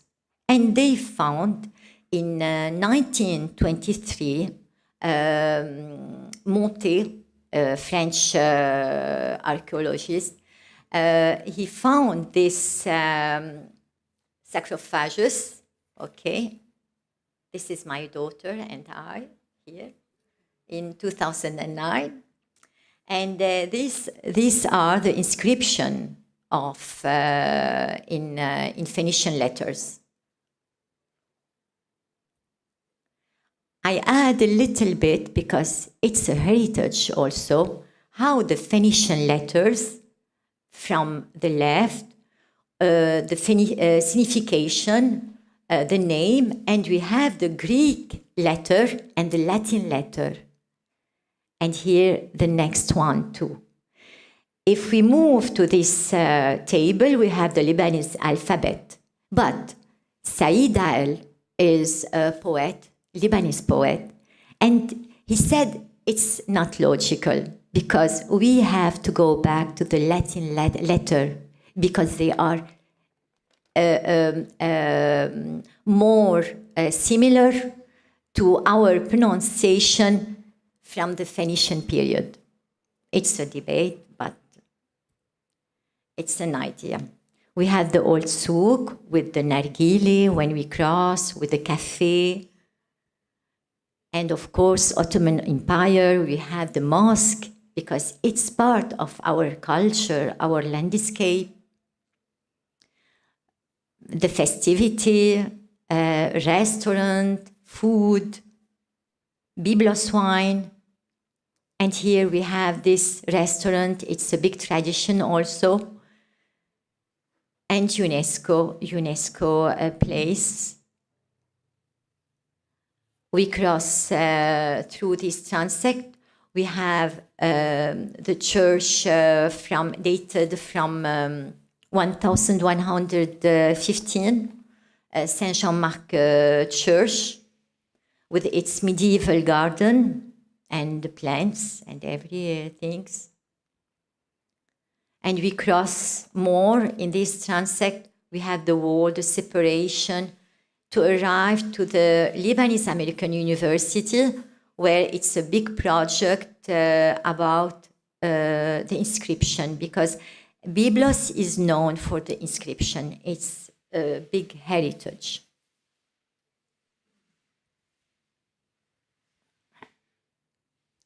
So from the soundscape, we have this alphabet, the letter, the language, the dialogue, the echo of civilization, the prayer of the mosque, the sound of bells, of churches, the shouting of merchant and crowd arriving to the learning, and the smell of incense, of food, of beverage in this narrow pathway.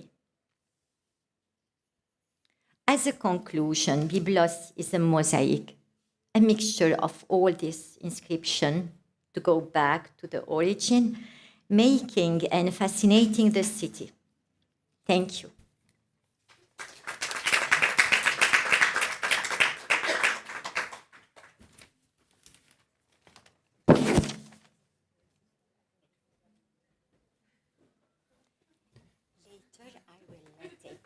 Last but not least, please. So,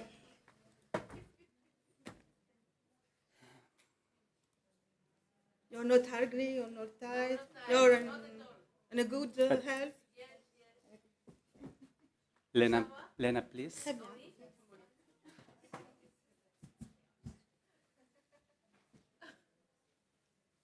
Is that? Oh, it's in Greek, no? No, did this do this then? Okay.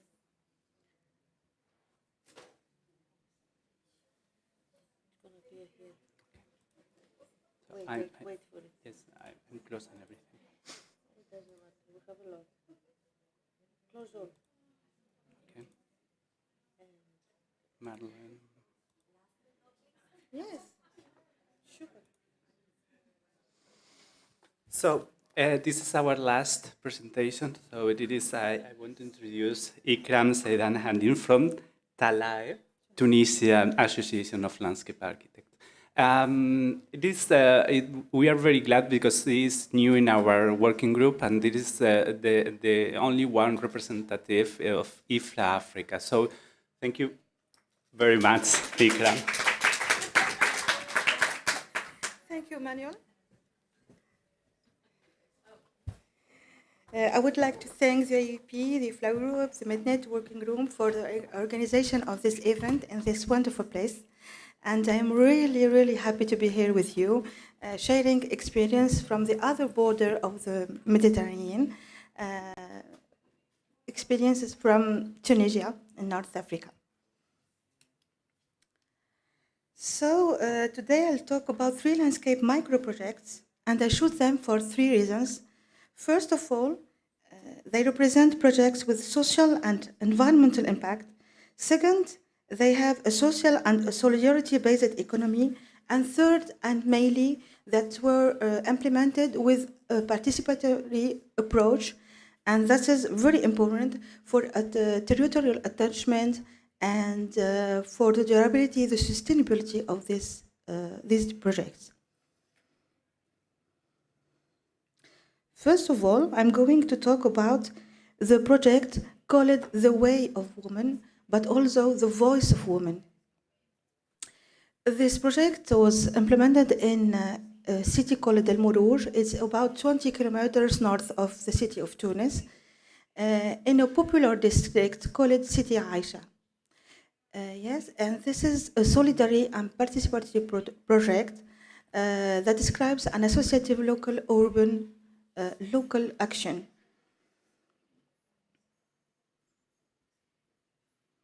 This project aims to improve the working conditions of women bakers making the traditional Tunisian tabouna bread. And as you see in these pictures, how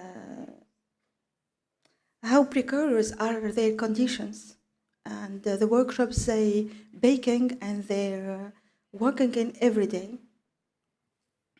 So the challenge was to improve their informal working conditions and provide them with a dignified and quality public space. The collaborative process involved many stakeholders, the women and their families, the neighborhood, the municipality, and a local association called DAM, which means support.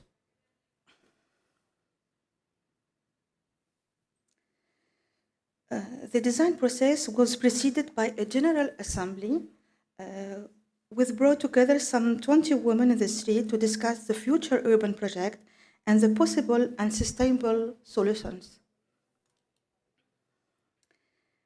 And then, after thinking in studios, there was a workshop site, and with the collaborative work, to make exchanges about the materials, the construction method, the surrounding public space, and the status of the land, because the land of the project was belonging to 2 different municipalities. So they have to deal with that problem. And you see the picture below. There was a study model presented to the women so they can get the idea, and they can, because they won't understand a plan. So the study model, they took in their hand, they look at this woman, how she's looking at it. She was so curious about it. And that was the final design, with a landscape insertion and an aesthetic dimension. But not only, as we have said. And even the work on site was participatory. So the women, their families, their children were working on site with the workers, specialized workers. And there were the benches with the environmental side of this project is that the benches were made of super adobe, which is an ecological construction. but although it's simple to make, it requires a lot of hands, and that's why the participatory approach in this case is helpful. And the super adobe is ecological research and resistance to fire and to inundation also. It's only made of fabrics and topsoil. The metal necessary for the construction of these workshops, the future workshops, has been recovered and recycled. And in June 2022, the public space was ready, and the difference between the before and the after is really clear.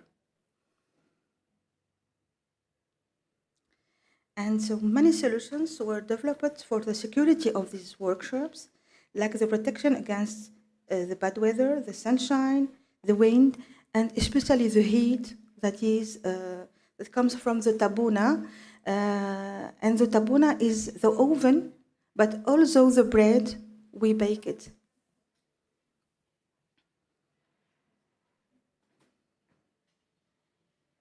And this is how a landscape project was involved to a social production of a workspace for this vulnerable woman.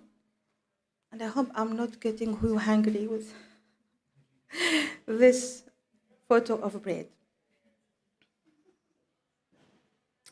Then second project I'm talking about is called Park El-Lamma. El-Lamma, which means meeting. And this is the project is implemented in a city called Sidi Thabit, at 20 kilometers north of the city of Tunis. And he is the winner of a program called Nas El-Houma. Nas El-Houma is an Arabic dialect, and the Arabic dialect was used by the associations to get more close and to be more attractive for the local population who won't understand little Arabic or French or something. And this is, they call it in French, a sort of pépinière urbaine. It's a nursery, urban nursery. It's like a project, a citizen initiative lab, supported by the IFD in several countries in the world, and by other NGOs like Handicap International, Humanity Inclusion, Labès, Candil, to be an inclusive space who includes children, women, etc.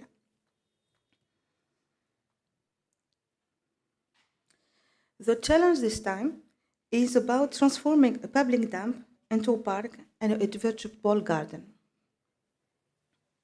So keep on this, the pic on your mind. And the transformation program contains a playground, a rest area, but especially a permacultural plot. The implementation of this project was also done in a participatory way, as you can see through these photos. And this is how the park looks like today, but it is still changing and the plants are still growing. And this is, and the most significant change is the permaculture plot, which is really productive. And I can hardly imagine that 2 years ago that was a garbage area. Like what? All things are reversible in both senses. And this production aims to promote the native seeds of Tunisia. And there are many exchanges with the other permaculture associations. There is always educational visits from elementary school, so they can learn on site. And since the project is eco-friendly, there is plant species, biodiversity of plants, of animals and insects, too. Now, for the third and last project, I'm taking you very far from the city of Tunis, about 400 kilometers south of Tunis, in in a city called Gafsa, and in Hectare exactly, to talk about a project called Playground 28. Can anyone guess why this name? What does the 28 refers to? Lena, you are clever. No?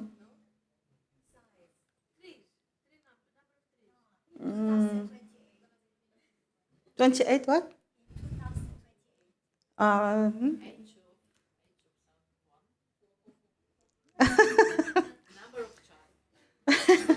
You won't get it. 28 refers. This is the response. Yeah. 28 refers to the mkail. The mkail in Tunisia are whales. And they describe an ancestral irrigation technique. And I've read that this technique exists also in Spain, but has disappeared today because of exploitation. And in this photo, they show these whales. And there is in this city, in Hectare, 28 of them. So the playground is referring to them as a symbol of the identity of this place. And these wells make it possible to pump water directly from the water table and to transport it from the mountain to the urban area and then to the oasis. As you know, these are the wells that pumping the water from the water table and in a horizontal way to take it to the urban area and then to the oasis to irrigate.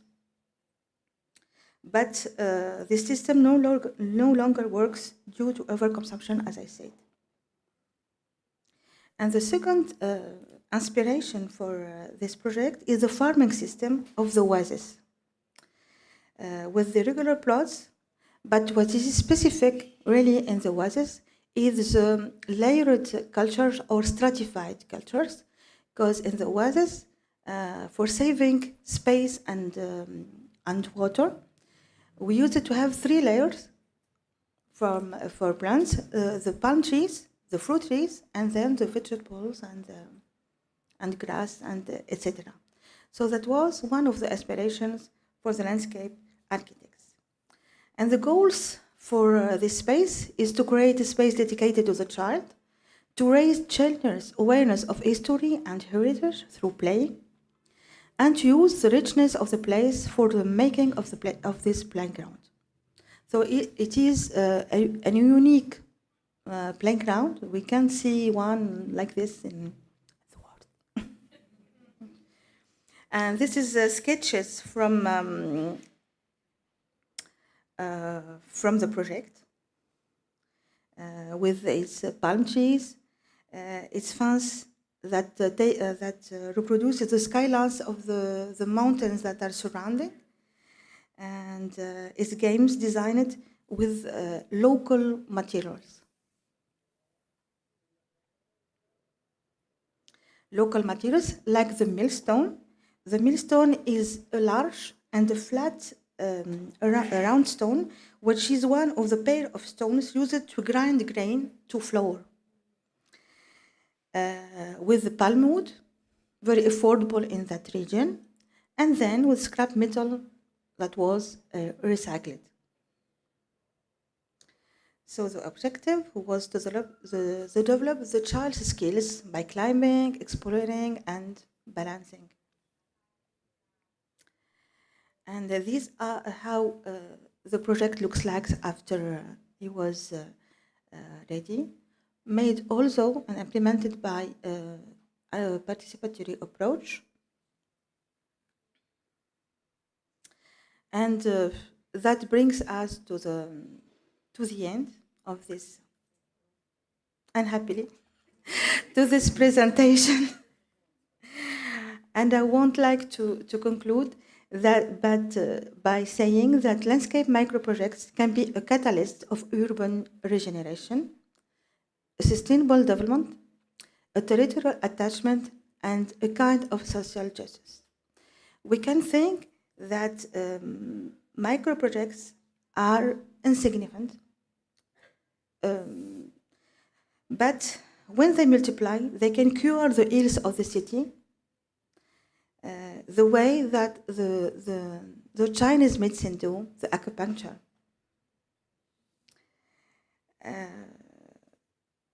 And in designing changes for the world of tomorrow, I think personally that we should maybe have a look at the past, because history isn't only about telling stories, but is rich of experiences.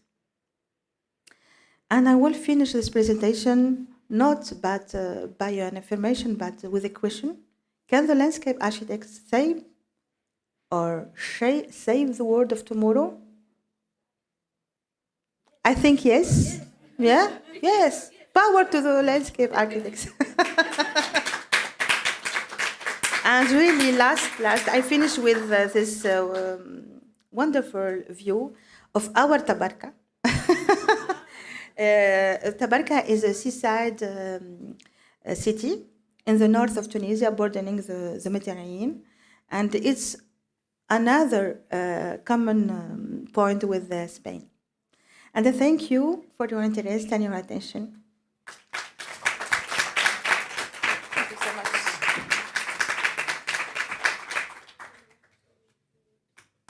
Thank you very much. So, I have to ask for sorry for the technical issues. Sorry, Romana, for your going on. So, thank you to all that remain with us, and I hope you have fun and learn with all these approaches all around the Mediterranean. So I let Uta Thorsi, to the chairwoman of the MedNet IFA Europe program, to close. Thank you very much, Manuel. Thank you, everybody, to the public who was really, it's a piece of resistance, I imagine, to stay until now, listen to all these interventions, which are really an incredible variety of thoughts. As I said, I think it was yesterday or something, that we are not coming here with answers. We are coming here with a lot of questions, which we're supposed or are supposed to bring our thoughts further, to let us grow, to learn from each other, exactly like our mission says, that we are exchanging knowledges and we are exchanging experiences. I thank you all, especially who did not stress up when the technology didn't work. I know how difficult it is when things seem to be against you and you are fighting against this evil technology. We will be going back to just talking this afternoon and continue work on the idea of understanding better what landscape diversity means. We have now had so many different aspects of it. I don't know how we are going to put this into an intelligible or intelligent whole, but we will be trying. From the public, are there any questions regarding what the group has shown, or which I will not be able to answer, as I'm good with questioning, but not so much with answers. But I can try to put them to the people who are exposing their ideas. If there are questions or just also, curiosity, we are here, we are available. If you don't want to do it, in this sort of rigid way, we can also say just let go of the microphone and let's just meet another 5 minutes in the outside. So I invite you, if you have any curiosity, let's say that, like this, we are here when we are available. Thank you very much again for the invitation. I'm very, very thrilled for the day for tomorrow to learn something and to see something of this beautiful surrounding, which from until now I haven't even been able to look at the city center. I hope I'm not going back and face my family and saying, oh, how is Alicante? And to say, oh, well, I don't know. I just know how Casa del Mediterráneo is. That's all. All the rest of our exchanges outside or again. Okay. I want to thank you to La Casa del Mediterráneo, because this is our home now. I want to thank you too to the WAVE Interreg project, because they hosting us these days. Even our sponsor, Veolia, and the sponsors of IFLA Europe, Hunter, Blue Green Urban, and Vestre. Sorry. And all the partners that we have that share time with us in AAP. So they are Lightroom, Hunter, Rainbird, Jardines de Tramontana. So thank you very much for coming with us and spending the time with us. So please have fun and be happy. You are forgetting to thank your own association. I mean, it's a minor thing, I can understand that. But thank you very, very, very, very much, AEP, for their hospitality, their generosity, and the nice way this hospitality has been developed. Thank you.